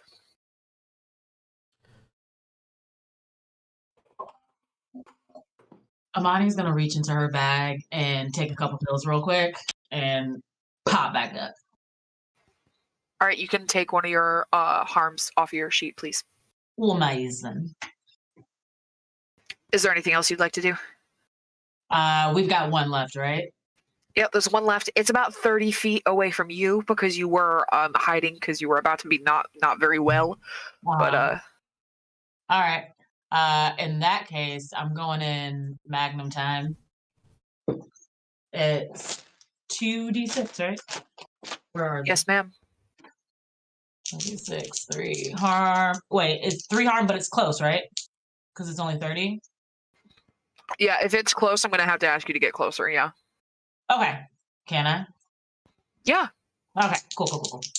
All right. So 2d6. That is a 8. Okay. You're approaching the last bat, and it sees you come out from behind the mausoleum, and you aim your gun at it, and you wait for it to get closer, and you wait because you want the perfect time. You want to get this bat right where it hurts, and you're waiting, and it gets real close to you, and you fire, and you get it, but on its way down, it scratches down your arm again, and you take that 1 harm back. Sorry, you rolled an 8. All right. And that bat is also gone. Congratulations. You all are standing around 5 bat carcasses, and as the last one falls and hits the ground, the entire cemetery gets silent. And then one black cloud accumulates from like 5 wisps that pull from their bodies, and there's like a noise, and then it disappears, and they are normal sized dead bats on the fucking ground. I try to catch one. One of the wisps Mhm. heading away. Sure. What do I roll? Do you have anything to catch it with? I mean, I've got hell bars. a teleportation. You want to catch it with like your hands? Yeah, so I'm gonna like grab it and then try to teleport to the crystal shop with it, because I feel like they have wards inside there that would trap it. Okay. Would this be act under pressure due to a monster phenomena? Mystical effect? I wouldn't say it's due to, because they aren't making you do anything. You're choosing to do this. So it is act under pressure. But like, since there's the option to not, I'm going to say no. Yeah, because it says whenever you have to. I don't have to do this. Oh, alright, well, I'll roll it in person then. I got a 1. Okay. I didn't think this was going to go well for you anyways. Your hand passes through the wisp that's closest to you, the one that you just ripped right in half. You're like, no, no, no, no, no. And you go to catch it. And it goes through your hand, you thought, except that it doesn't. And it goes into your hand and then into you. Donna, I'm going to need you to roll an attack against Axel, please. Okay. Damn roommate. That's 5, 8. 8 total. Okay. Axel, Don comes swiping at you. You out of fucking nowhere. He was reaching towards this bat, and then suddenly he looks back at you. His eyes are bright red, and he is not having a good time. He reaches out to grab you, and his claws scrape your arm, and you take 2 harm from Don. What do you do to harm him back? I'm gonna grab his eyeballs and cast Force of Will. I'm literally just gonna generate all the runes in my arms to, do the specific spell, and I'm literally just gonna scream as loud as I can, and a bunch of light's gonna shine out of my mouth, and let's see what happens. Okay, I haven't read Force of Will, I don't think. When you apply your will to dispelling a magical effect, blocking a spell, or suspending a phenomenon, roll plus weird. It's his. Fuck yeah. It's Okay. his It's his button. thing that he made? Yeah. Okay. No. It's the thing that is always like, we could end any of your games by just having him do this. Yeah. Okay. That's why I try to make things that aren't always magical effects. Right. But yeah, feel free to roll. What do you got for me? I tried rolling it, but it didn't work. So I'm gonna do that. I rolled 2 snake eyes plus 3. So 5. Is there a section for what happens when you miss? On a hit, monetary magics are canceled completely. On a long-lasting spell that fixes suspended temporarily. On a 10+, you can also spend luck to instantly snuff out a powerful spell or strange effect. On a 7 through 9, you take 1.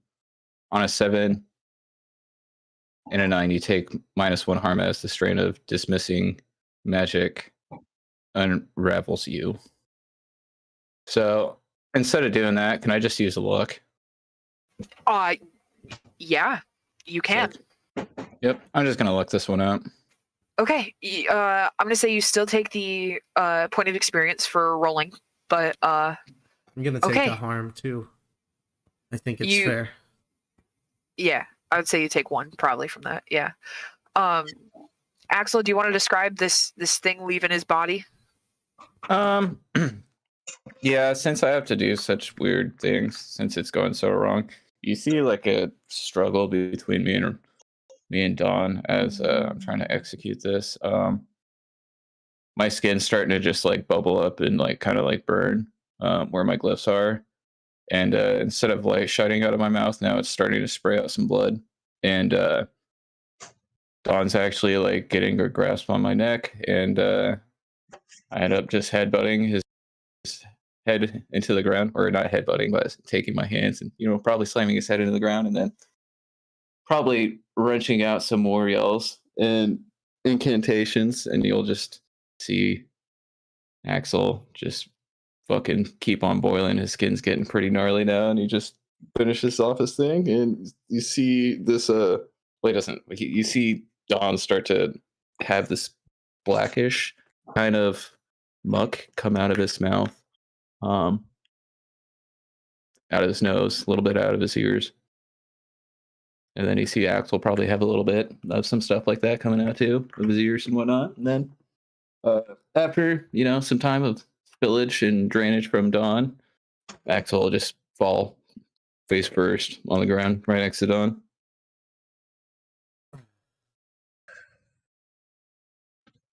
Did you just exercise me? Yeah, that's pretty much what happened. Yeah.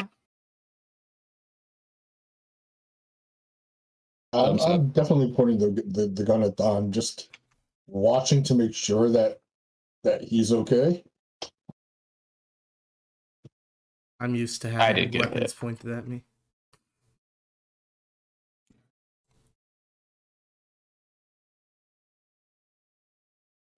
Wow. All right. That happened. Is there anything anybody wants to do? I suppose we should gather up these bodies.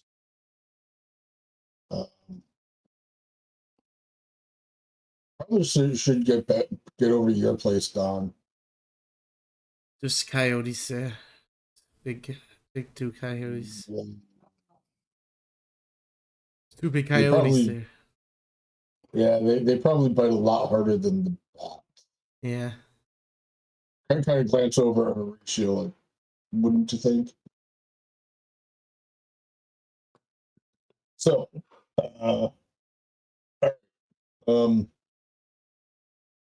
bag up the bodies. Do they look like they are freshly dead? Yeah. They look like they were alive before you ripped them in half, and they were fine before they got shot through with a shotgun and then bit. So, Okay. yeah. No, just you had said something about them like being all nasty and whatnot. Yeah, they're no longer that nasty, and they're also no longer that big. They are bats that have unfortunately been shotgunned and ripped due to some unfortunate circumstances. And flamethrowered.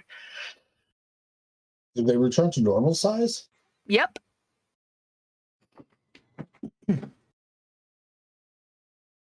Okay, that's weird.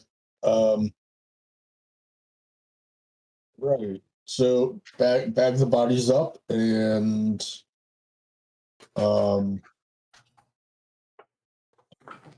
probably should make sure that there's no more here. My gut says that they when they shriek like that and the other two showed up, that's probably all there were in the immediate area. Yeah. He kind of like looks around, like make sure that there aren't any more. Like, hey, that'd be like the perfect ironic thing of, oh, there's probably no more in this area. Smack. He understands that. I gotta go try to smell around for him. Okay, you can roll for that. Okay. That's a great idea. What is this? Investigate a mystery with +1 for my nose. Yes, sir.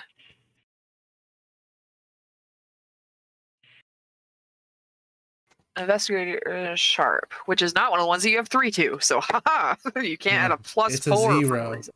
But I have a +1, so it's a 10. It's a 0, so it's a 10. Well, it's a +1. I rolled a 10. I rolled a 9, and I got +1 Oh, I thought because you of my said nose. it's a 0. Oh, it's a No. 0 for Oh. sharp. Okay. I was like, how the fuck do you add 1 and 0 and get 10, buddy? Like, I get that, but also no. Yeah, you could. All right. You want to ask me? I think you get 2. Oh, fucking no. It says you get 1, but I'm going to give you 2. One of them is, are there any more bats? Obviously. Are there any more bats? No. Where's the list? Can you read them to me?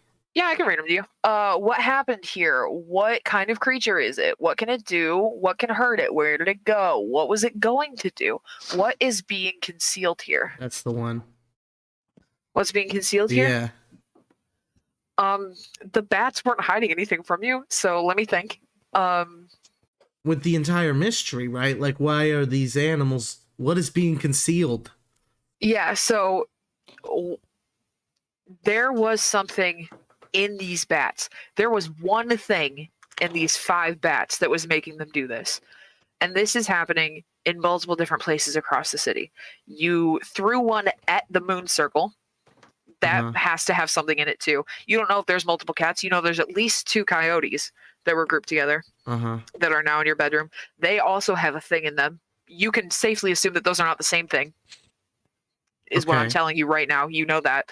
And that this was another separate thing.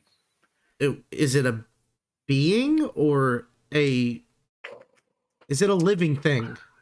It is alive. It was not hurt by the fact that you ejected them out of these bodies. It's just no longer there and no longer here. It is not around anymore. It was, I guess I can tell you because you fucking rolled for it. There's a fucking demon in these guys. And then it got into me and was ejected by accident. Yeah. Okay. So you basically sent this guy home, but there's more around. It's demons.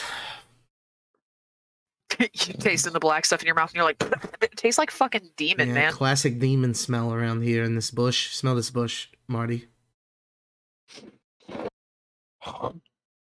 Axel smells it. Smells like fresh and cut grass. We're sniffing demon bush. Yeah, the demon bush. We sniffing. We Yeah, out we're here not- sniffing demon bush. Blue got it immediately. You're not asking the one that went to bitch school? Yes, you want to sniff the demon bush? I don't. All I know. I've sniffed you in my day. Yeah, go for it. You know about demons? You probably know more than I do. All I know Everyone- is smell like demons. All right.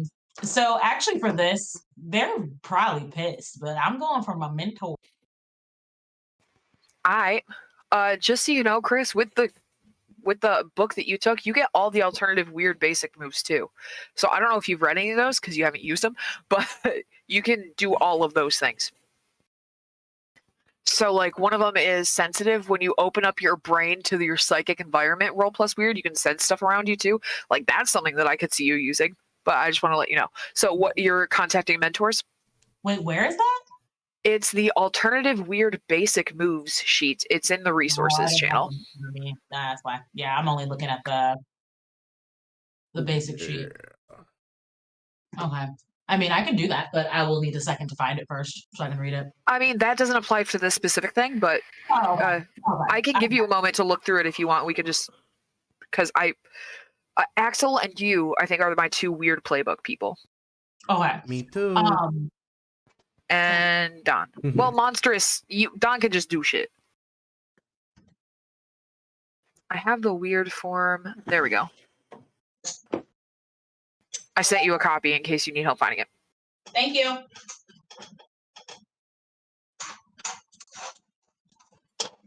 All right. Fun, fun, fun. You asked for combat. I gave you combat. I ate a bat, and it possessed me with a demon. Good job, Ozzy. Didn't expect that one happening, huh? Yeah, right? I almost caught that fucking demon out of the air and took it to the crystal shop. How good would that have been? I'm gonna be honest with you. I'm 95% sure I still would have made it possess you and you would have been trapped there. Yeah, then I would have fought the old lady, and we would have seen Yeah. her true power. That would have been interesting if you had wolfed out demon style in the crystal shop. Yeah. Fine, the old lady would be like, hey, whack. Yeah, her Yeah. first words are "stop it." Same spell as Axel, but very chill. Stop it. Yeah, she's knitting. She just throws a needle at you. Just hacks Hey. up a black loogie afterwards. Flicks the needle, the knitting needle at you. It goes through you, spears you up against the wall, and then like and the demon gets pulled out the hole. It's stuck. It's pierced through you. That's intense. She knits a new sweater for the Oh, demon. baby. Yeah. Demon sweater. Not there, dearie. You be good now. What'd you roll, Chris? I think she's checking out the weird moves right Oh, now. okay. I am gonna do the empath thing because if I've got something that I'm pretty clear on is being spooky in front of me, like let me feel it. Like, So you're doing it empath or sensitive? oh, empath or So empath is when you open up your brain to find the emotions of something right there in front of you. Roll plus weird. So that's how you like read the room. yeah. Sensitive is when you open up your brain to psychic phenomenon. Phenomenon. Yeah, roll weird. And then they're illuminated. What is illuminated? Telepathically ask the secret masters for aid. Roll plus weird. That's kind of like what your thing is already. Yeah, and I don't need help right now. I just kind of need to know what the fuck this is. So if Sensitive works. sensitive, yeah, because I don't Yeah. necessarily need to know its feelings. Okay, rolling for sensitive. Okie dokie, that is a 9. All right, I haven't read this yet, so we're going to read this together. On a 7 to 9, you gain a hazy impression about something important. Okay. So you are thinking and you're tapping into your magic powers. Does that look any specific way for you, or are you just kind of like chilling out, zoning? It's going to be that what I have at my neck. That has like a little subtle, like lime green glowy thing happening to it. And I kind of like touch my collar a little bit with my eyes closed. I'm basically just focusing really hard on what's coming out of the cameo situation. Okay. You remember seeing something similar in an illustration in a book back at Bogwarts School of Bitchcraft and Misery. These, also are demons, so Don is correct. But you specifically remember them being a specific subset of demon. You don't remember which one, but you know that they're not the worst, and that these ones were babies. Ah, so it just gets worse from here. So we've just pissed off something bigger? Possibly. Nice. Okay, so I'm just going to tell the group that we should probably get the fuck out of here before it's too late. Yeah. Yeah, we need to head over to Don's. I'm not touching him this time. I pull out my Glock. Not the Glock. You got something to keep them quiet? No, look, if we all open the door and fire at the same time, we'll take care of them. I meant the guns. Oh, no, it doesn't matter. What do I live next to? Fucking hardware store? They probably think it's normal shit, you know? Block and a half from the police station, but that's fine. Yeah. Maybe have the twins ride by and like throw a string of firecrackers or something. Oh, okay. Yeah, I can do that. I can get that happen. Okay. Is everybody going to Don's to help take care of these rabid dogs at Don's place? 100%. You know, I think Hellhounds. I think downstairs at my house I have cage guns. It's a gun to shoot cages out. We'll have to see if it's there when I get there. Cage guns, dude. A net gun I can see, Don. I need a cage gun. Yeah, it's like a net gun, but it's like it assembles itself as it flies through the air, right? You'll see. You'll see. You'll see. This fucking guy. This fucking guy. Right. Sure, Don. Is Rob going to Don's house?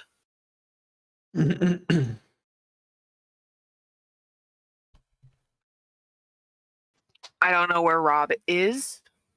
Red's muted. Uh-huh.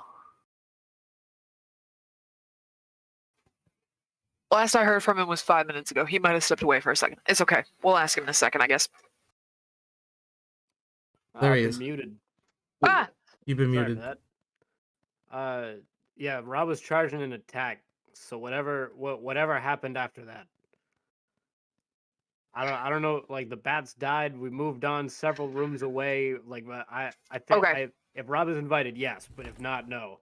So like, I don't know what's going on here. All right, I don't know exactly where you dipped out. I'm so sorry. But there was only one bat left after your last attack, which they took care of. Don got possessed. Axel, through a painstaking method, zapped it right out of him. They both bled ichor. They're not looking so hot. I think most people in this group have taken damage, at least to some degree. None of you are unstable yet, I believe. Imani's close. And then basically we deciphered that these bats were a demon, but a baby demon. And the two coyotes in Don's place are next on the to-do list. That is where the party stands, and they're all going to Don's now. And you are invited, so are you tagging along? No, only because this feels like we're chopping off heads on a hydra. We're stopping symptoms, not diseases I here. get that. I get that. We just can't leave demons in my house, you know? Fair. Do we know where the source is? I could ask the cops, No. the forest cops. They probably know something. I also have books at my house that'll help us. Hell yeah. And I think you also said something about throwing a cat at the forest cop. So I did throw a cat at the forest cops. Yeah. we'll probably want to go talk to the forest cop. I'm guessing that's like a holy. You're not far. That's like a holy place, right? So if that was a demon, like it probably got. I don't know. All right, here's my house. Let's get rid of these. Let's take care of these 2 dogs. There's my cage guns right there, right where I left Fuck them. off. You are not getting cage guns. They don't exist. I'm not going to let you roll for shit that doesn't exist. You can have a net shooter. You want a net shooter? You can have that. That's what it is, sure. See? Cage guns. It's a floppy cage. You've heard of those?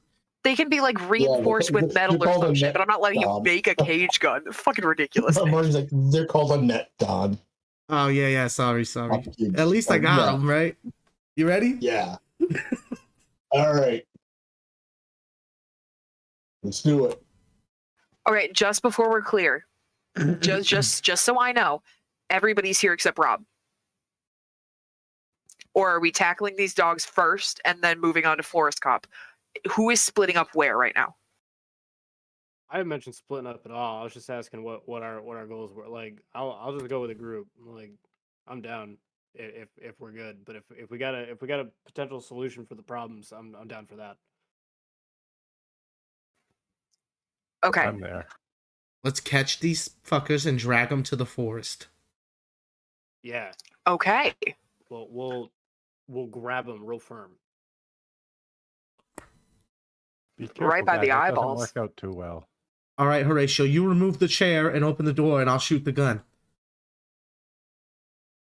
All right, so Horatio will walk up, move the chair, and jump, kind of holding the door and pull it open.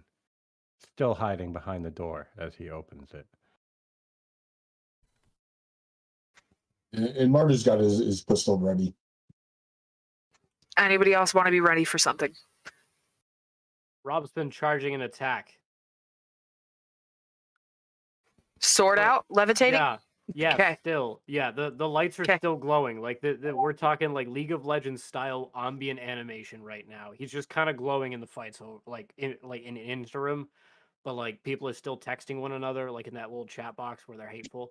It's a whole thing that's happening in his head right now. I'm just going for one of them, knowing that. Okay. Imani, you lit up? Yeah, I've got a good amount of space away from Don because I have a silver knife out. Okay. So we'll say you're at the top of the stairs, right? Ready to escort these bad guys down. And then down the hallway, behind a door, eventually, is going to be Horatio. In the doorway, we have Rob and we have Don. I'm assuming Rob is slightly in front of Don because he's going to rush in. Axel, where are you at? Somewhere in the middle. In the line of fire. Perfect. Right where I want you. Marty, where are you? You said you have your gun out and you're Towards like, the back. ready? I'm Okay. gonna be back because seeing Rob like glowing and stuff, I'm like, oh, this could be ugly. All right. In my head, I'm placing you This is between the doorway and Imani so that, like, if Yeah. something jumps out, you guys got it. Okay. Yep. Okay. Rob, roll to attack, please.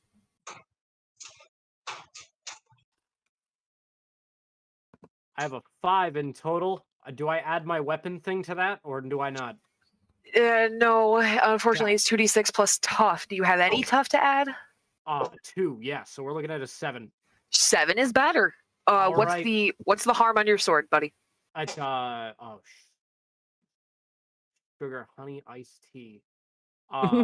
It's a big ass sword. It's I can look it that's up too. 3. That's A 3? harm. Yeah. Perfect. That's Word. great. All right. All right. So Rob doesn't listen to the laws of physics. Go straight through the door. You haven't even opened it yet. He's swiping down on one of these coyotes that he finds, and let's say you. Okay. Do you want to describe your attack out loud? Downward chop, very fast. Picture the anime Berserk. except more questionable in all of the story elements. Okay. This coyote is now missing an ear and one leg. It does not look great. It lunges out in retaliation and manages to get a scratch with its last leg as it jumps on one of your thighs. So I'm going to need you to please take 2 harm. And then everybody else, I want net gun and add a +1 to your net gun because you get timed help from Horatio and shit. I believe that would be next. Does it kick some ass for net gun? Yeah, it's a gun. I'm gonna assume so. It's Makes either sense that or to act me. under pressure. It's up to you. It's act under pressure. I like act under pressure better for this. Is I this believe. due to? Take whatever bonuses you want, guy. Thanks.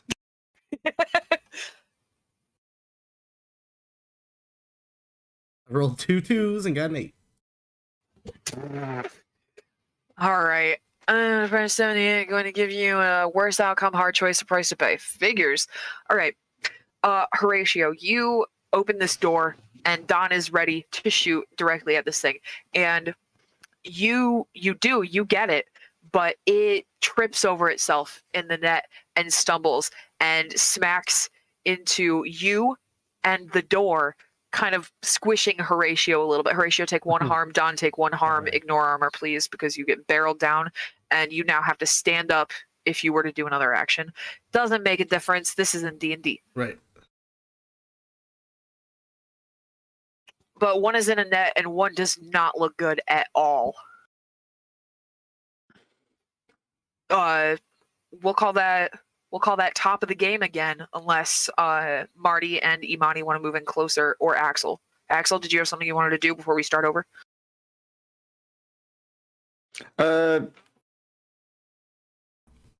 I'm just kind of shocked.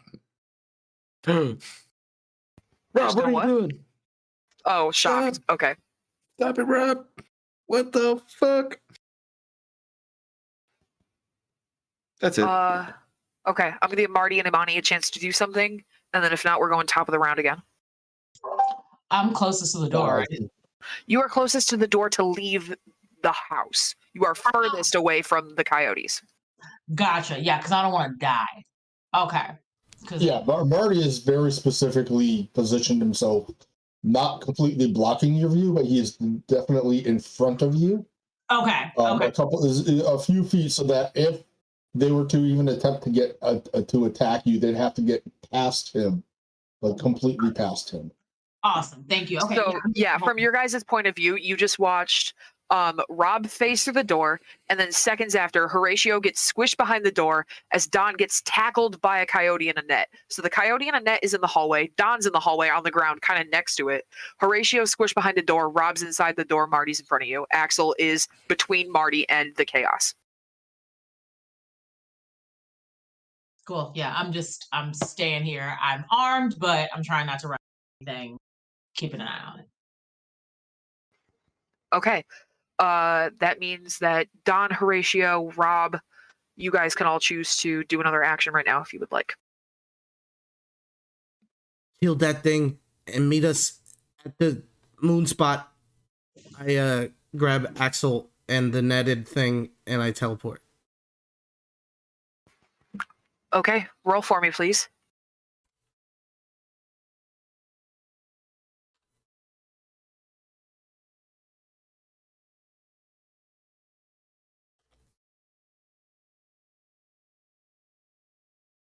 Why you do this? Wait, we're at Dawn's place, right? Correct. 9. Mixed success on a teleport equals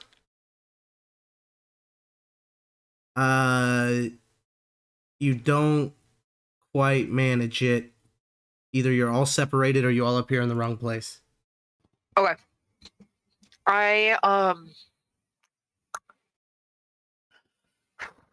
Okay, so what happens is you are beat. You are tired.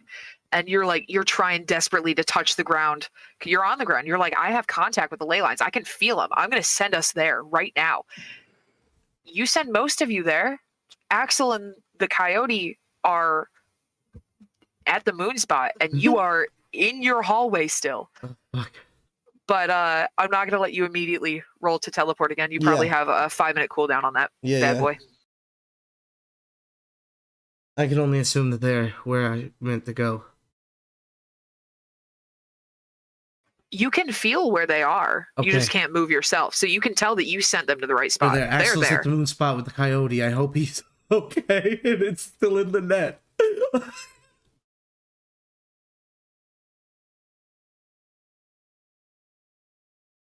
Yeah, you're at Don's house, Rob. Bro, you were about to leave me with like all of this cleaning to do. That was not cool. It's my house. It's my own house. You don't gotta clean it. Are there more coyotes still here? Just the one that you kind of bonked that's ready to kick your ass if somebody doesn't do something about it.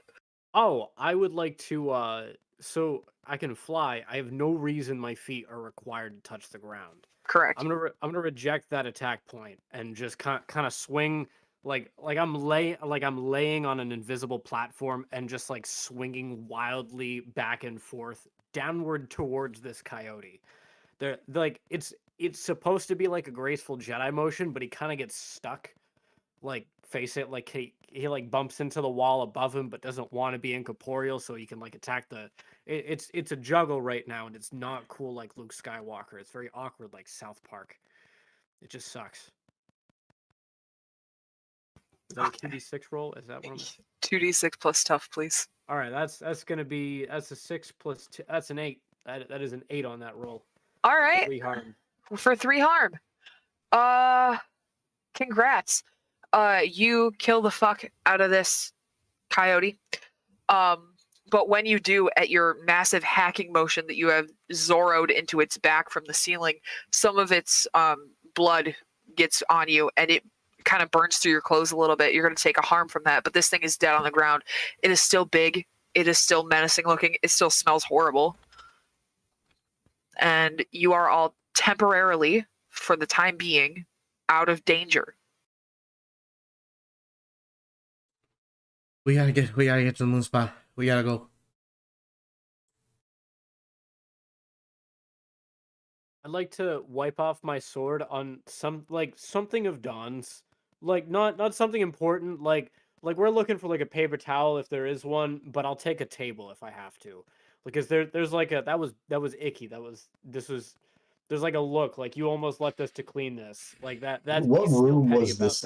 Were they actually? His in? bedroom. It was my bedroom.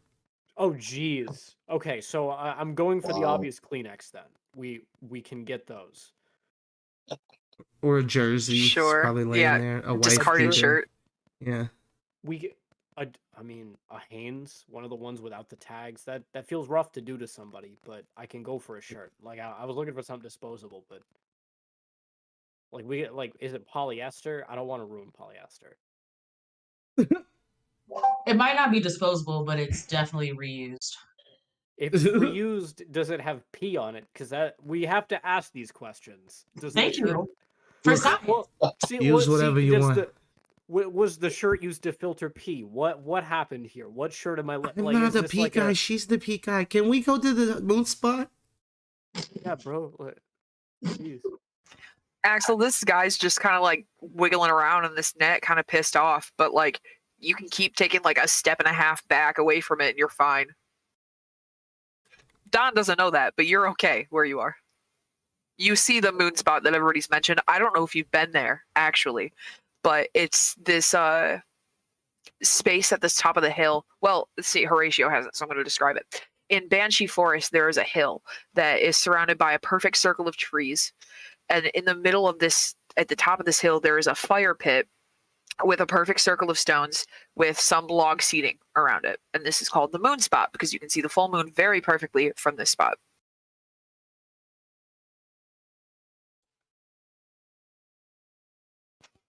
So y'all skedaddling? You leaving the dead body here for later or what? I'm going to confirm that it is actually dead. I'm kind of uneasy that it has not shrunk in size. It's dead. Can Still I big. collect from it? Can you what? Collect blood from it. Absolutely. Can you just roll 2d6 plus weird for me to let me know how much you get? That's going to be plus weird. Wait, wrong mouse. Sorry. Yeah, that's 7. You can get one sample, one decent medium sample. You can do maybe 2 tests with it, but not much more than that. Okay, cool. You got a garbage bag? What? What'd you say? Kitchen. He Where's asked the you for kitchen? a garbage bag. Oh yeah, sure, certainly, somewhere. I'll go to the kitchen, look for a garbage bag, box of garbage bags, grab a couple of them. Okay. We're bagging this guy up and heading on our way. I'm looking Okay. at Horatio again. I want to figure out how he's reacting to this because he's been. I don't trust him. I feel like he's involved with this somehow, and it doesn't sit right with me. Horatio is just kind of stunned at this point with everything he's seen over the last couple of days. His eyes are wide, and he's just watching Marty as he bags up this coyote. And Marty's doing it like it's perfectly normal. Yeah, and it's not normal to me. I'm looking at you all like, what the hell is going on here? I'm about halfway to the moon spot, walking by myself. Yeah, you can take your moped if you want. If you're really that pressed to get there, you're like, fuck it, I'm going. No, I've lost too much blood to focus on remaining balanced on a moving thing that fast. How bad do you look right now? What are you I'm sitting almost unstable. You're at 3? Yeah. Okay. You're at 3. Imani's at 3. Horatio, are you at 2 or 3? 2. 2. Axel, you're at 2, I believe? Yep. Okay. I made Rob take 1 at least. Marty, do you have 1 or are you good? I haven't taken any. Rob's at 3 and Marty's fine. Woo! All right. Okay. I basically, Marty takes like the trash bag, reaches inside it, grabs with the trash bag the body, and then inverts the trash bag off his arms. It looks like he's done this kind of stuff before. And like double bags it, ties it off, and then it's like, okay, let's get the heck out. Let's get going. I will will drive to the forest, go to the usual parking spot, and we'll not be shy about getting there fast. Done. Okay.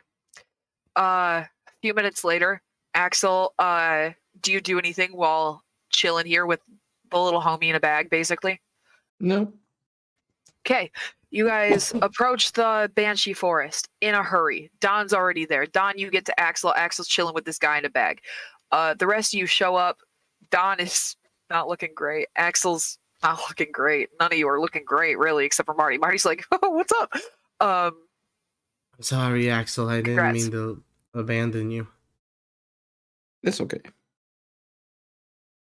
Do you want to hit this electronic cigarette? They just came out this year. Mm-hmm. Here you go.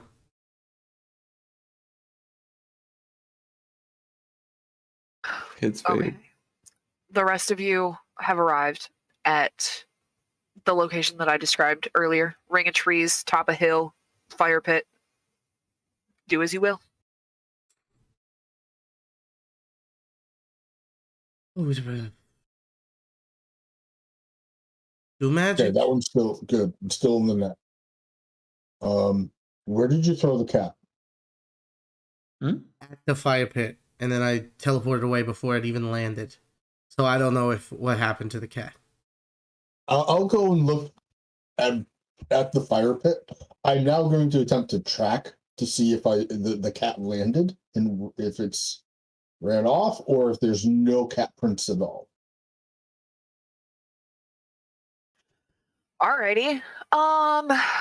Read a bad situation. There's no like investigate. Wait, no, there is. It's called investigate a mystery. I'm Yeah. fucking stupid. Okay. On a 10 plus, nope. Roll plus sharp. You're good at that. Do that. 2d6 plus sharp. I got a 9 total. Wow, you could ask me a question. That question is what you already asked me. And that you don't see cat prints at all. You don't see any prints except for a couple human shoe prints around the seating area of this place. But the fire pit to you looks exactly as you've always seen it every time without change. So that's not quite surprising to you. Okay. I will holster the pistol. He like takes a deep breath and then steps into the fire pit. He's going to attempt to cross over and talk with the police. For sure. The rest of you watch as Marty goes up to this fire. He's like, I'm gonna figure out if there's a cat over here. He walks up to it and he goes, and then steps directly in and disappears. Yeah, same deal. I'm gonna drag the fucker in the net with me. And I'm gonna huck him on it first and then step in it at the same time as he hits it. Zoom, zoom, gone. I follow right behind because this is just like platform 10 and a half. Super used to it. Zoom. Okay. Anybody else can choose to jump in whenever they fucking want, or not, because you just watched 3 people and a coyote disappear in front of you, and that's crazy. Looking at his sword and looking at the wind and looking at his sword and saying, I can't go for this one. Sorry. Okay. I don't know what that means, dude, but I'm just gonna assume that you didn't jump in. Horatio will back away. Oh, sorry. I was just saying yes. Sorry. Cool. Horatio is backing away from this, seeing 3 people disappear with the coyote.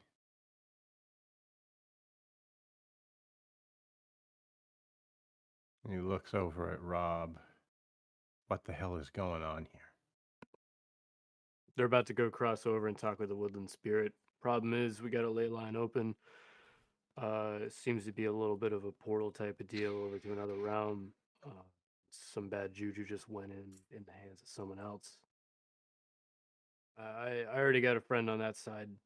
I'm gonna make sure this door stays wide open and safe. So I guess I'll help you. He pulls out his brass knuckles and puts them on. well, if we start solving problems on that side, they might come all to the same point. I don't know how that would work, but they might be like, get to the beacon. You know how like sometimes they have like a get to the beacon thing that happens in some video. You ever play video games that suck? They have beacons, a lot of them. I was just thinking like because this seems to be like a very strategic moment, but it'd also be very easy to say like there's a beacon, because like I play a lot of like there's this video, it's called Shadow of the Colossus. I've actually been really into it. He's gonna talk about that game for too long. It's gonna be a moment. Okay. Axel, are you chilling out here with Horatio and Rob, or did you jump in too? No, I'm chilling with Rob. Horatio. Okay. All right. Don, you come in with the first coyote, obviously. And then the rest of you follow after as this conversation is going to take place that I'm going to initiate right now.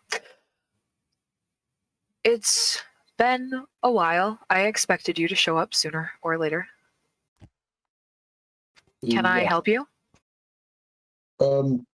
It seems that there is something not of our world that are possessing animals. Yes, I was aware of this. They were not causing me any trouble. Okay, so the cat that came in earlier was not a problem for you? Not causing No, troubles? not a problem. In fact, And then Forest Cop will get. I see your hand up. I will get to you in just a I'm second. just holding. Promise. I'm just holding the net, and he won't stay still. Okay. So I'm not trying to rush you or nothing. I'm just I was showing just like, you what's dude. going on here. Okay. Trying to hold it.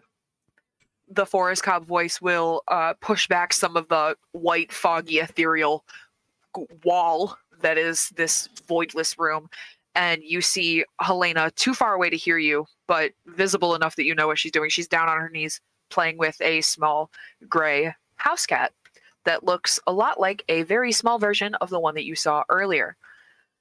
And Forest Cop says, "No, not a problem. There's not usually a problem when there are two things inside of one body. I just had to separate them." Okay.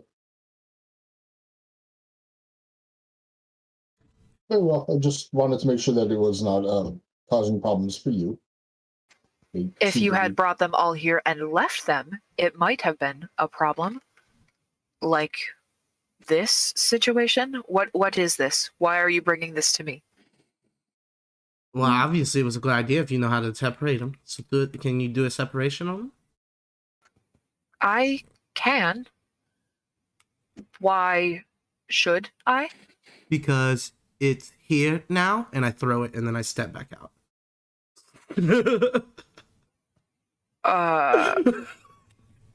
You can't step out. There is no stepping. There's no that stepping can happen. out? You I have thought there to was ask another... to be able to leave. Oh, okay. You're allowed to leave, but you have to ask. You can't Okay, just like, well, then oh, I bye. just say because it's here now, and I open the bag.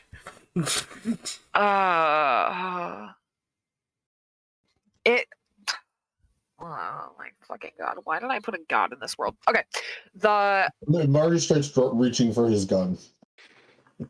Smart. The coyote kind of freezes, like in time, kind of almost, and Forest Cop says, "I do not exist to solve your problems. I did not call these here. I do not want them here. They are not mine. Do not do this again." And then you'll watch as they separate the black smoke. They kind of like puff it out like somebody's throwing chalk at a color run away from this coyote, and the coyote immediately shrinks and kind of falls to the ground, very tired looking. It looks normal, like a regular fucking coyote. And then the smoke kind of coils into like a ball shape. And then Forest Cop kind of like pushes it off into the white cloudy area that you can't see, and it's gone from your view. I just say, like, I thought, like, if this was humans, if this was happening to humans, probably would have never considered you. Not even thought about it. Not even at all. But it's animals, right? And you're like a druid or whatever. I'm not sure what you mean by druid, but I appreciate your reverence for nature, I suppose. Plus,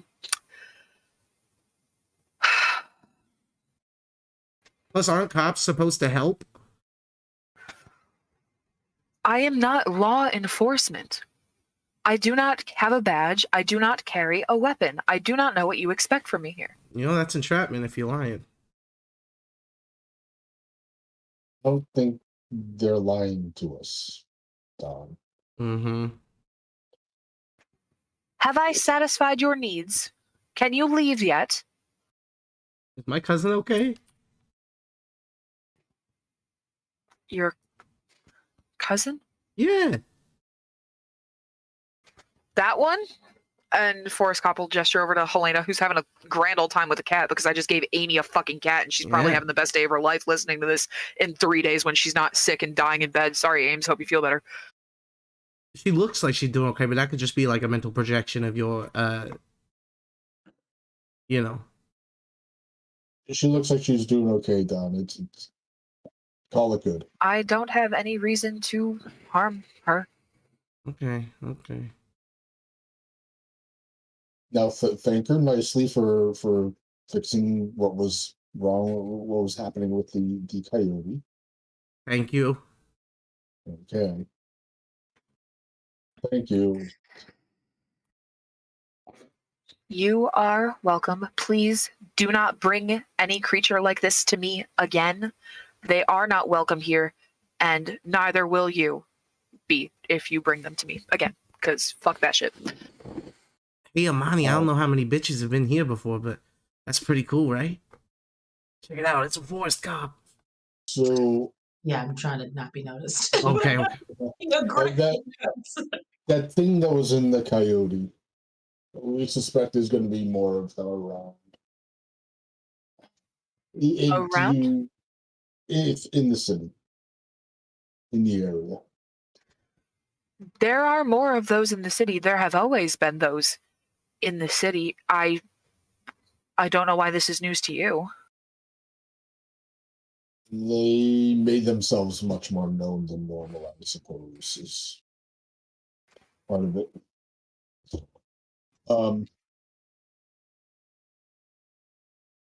We won't bring them to you if we have problems with them. I do appreciate it. If there's anything else I can help you with before you leave, I can do so. Well, this nice lady here is rather injured and dealing with some other animals that were possessed by these spirits. And perhaps if you are capable of healing her, I would appreciate it. Hello. I have not met you yet. My apologies. This is Amani. Amani, we refer to her, this one, as the spirit, the forest cop. Hi. Hello, Imani. Are you enjoying returning back to your hometown? Yeah, I'm learning a lot, and she's just kind of like gesturing at her notebook as she's been writing notes. Just studying up on all the things I've missed, and glad to have a new entry. It has been a while since you have returned. Your family missed you very much. I miss them too. So Healing for you. Can we do that? I wish I could. Don here is easier to heal. Don and I have much in common, almost of the same variety, you would say. But Marty here, I could heal a little less in common with Marty. But you, I have nothing for you here. Ouch. Is it because she's undead? Not Not That's kind of rude. Imani is as alive as the rest of you are. Yeah, that's what the un part means. Gotcha, Imani. I knew it. Vampires. Can I go? Are you dead too? You're gone. Okay. Just kind of like shakes his head like that. It's been about an hour in the outside world with this conversation. What was that, Marty? Marty just kind of like shakes his head that once Don's gone, he's like,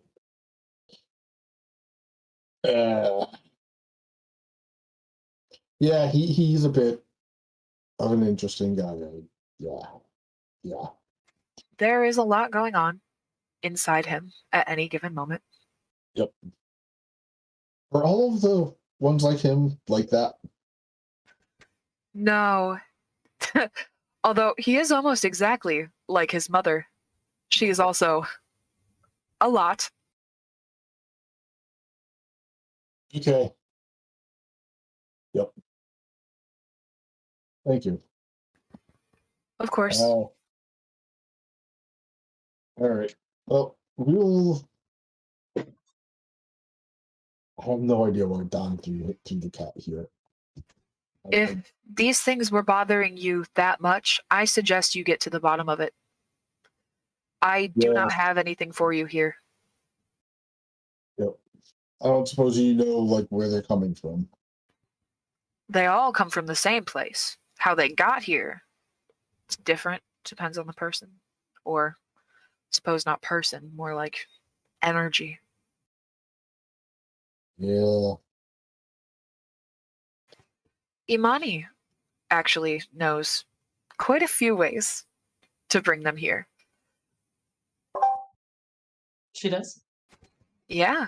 Oh, Summoning demons. God, they teach you that the fucking Oh, shit yeah. out of it. That's how I was sniffing demon bush. That was, yep. Yeah, you gotta summon them first. All right. Well, say hi to Helena for me, please. Of course. I do believe that I'm good. Goodbye, Marty. And you're out. Imani, Yeah. I would be careful where you walk. There are people near you that know a lot of the same things you do. They just don't know it yet. Be careful. Got it. And you're gone. Everybody is outside in the forest together. Coyote free. Harm taken. Comrades once again in this mid-afternoon sun at the top of this hill. Hella dying. Yeah, you are. For everybody sitting at 3, you are 1 point away from being so bad that you need attention now. So Yeah. you're not doing great. No. I suppose we should get you guys all patched up. Hey, don't you have like an infirmary or something? Yeah, I got some like freaking flyer mouths going at the clinic nearby. We can just use fake names. I got an ID we can share. Okay. But if you guys really want to hang out, just like nod when I nod, and we can get a proper stay with some grippy socks, you know? Oh. Yeah, it's totally within grasp here. Like we can really make a vacation out of this. I can just pop through the doors, so like they can check us in for whatever. We just get like a really solid nap, you know? You know, if I could get a peek at the pharmaceuticals room there. Totally within grasp. This is very attainable. Like we can turn over the medical industry, and I'm not above doing it. We'll talk. We'll talk. All right. Yeah. We'll walk and talk. Well, you got a Game Boy, man? Yeah. Of course. I got a flashlight. We've been playing bubblegum in a dish for a while, and it's used for decision making, and we're just trying to like. We've been out here for a minute. Like I don't know what you guys were doing, but nothing came. Like there was no beacon moment. We just kind of like there was some mosquitoes. They weren't like really bad, but it was. I got one in my nose. I'm not proud of that, but that was kind of bleeding into the wind right now. We could like. Yeah, let's go to the hospital. Yeah. So, all right, let's get going. And Marty will like start walking, then like specifically slow down, realizing that everybody else is really torn up. He's like, oh yeah, Can I just say this is extremely funny to me, having like 90% of my D&D experience having Carl play something like, I don't know, Kethra, and you used to taking hits. Just take all the hits, and then you're Marty, and you're Yeah. like, anyways, I'm fine. And I'm like, what the fuck happened to Carl? Marty's like, I'm really fragile compared to like Don and whatnot, so I'm gonna stay back. He's not a fighter. Yeah. Not really. He's the guy that gets you places. Okay. Yeah. So you all conclude your very busy Saturday with a wonderful trip to Hallowell General Hospital. Is there anything anybody needs to wrap up before we conclude today's episode? Stickers. I need a sticker at the hospital. What do you need a sticker of?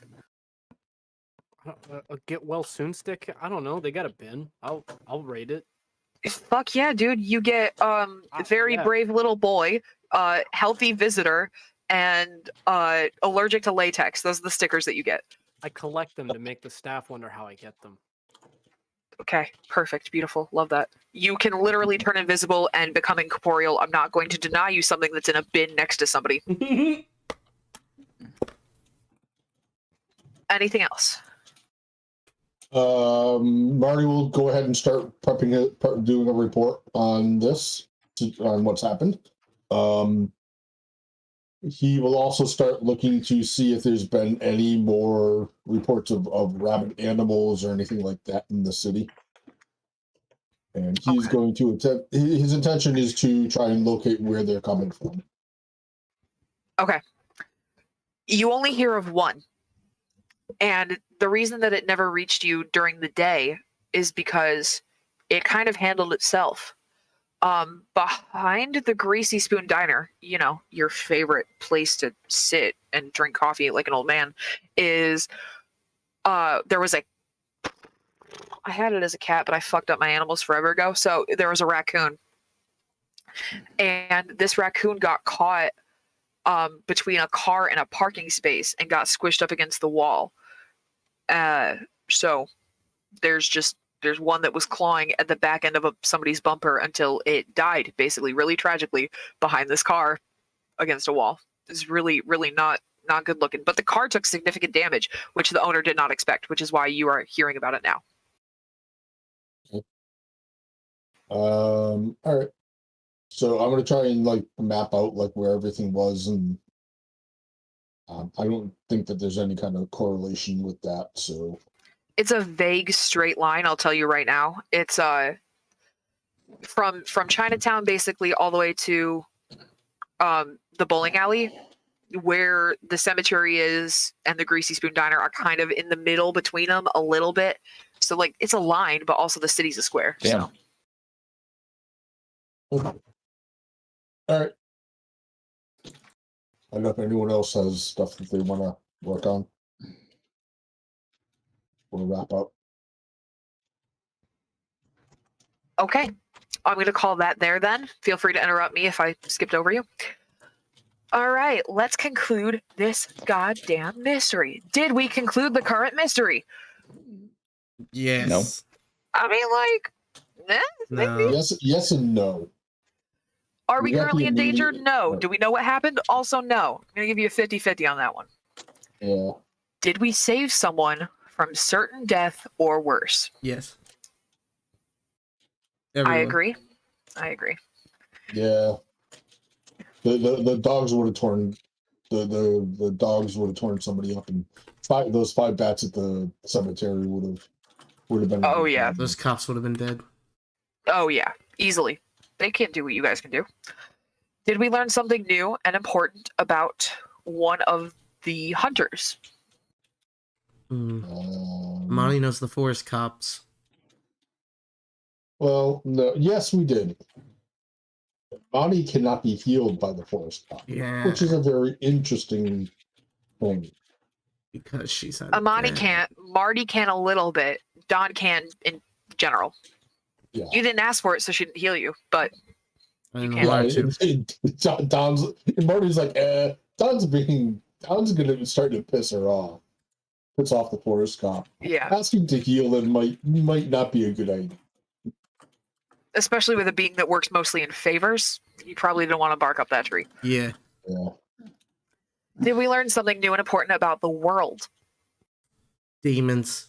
Demons be out here possessing shit on the reggae. Yeah. I would say that demons possessing shit is not a new thing you would learn about the world, just like having a sludge monster isn't a new thing you would learn. Is there something about the demons that you can tell me that I told you that is new and important? They have to be summoned. Well, that's typical Okay. for demons. Okay. Yeah. No, that's part. Yeah. yeah. Okay. They were brought here.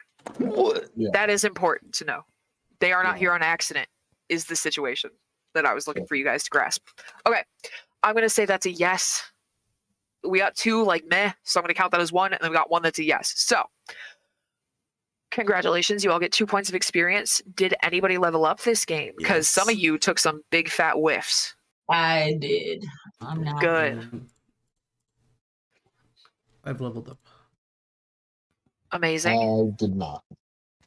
Sorry, Marty. I even had you roll like 9 times, my guy. I'm sorry. I know.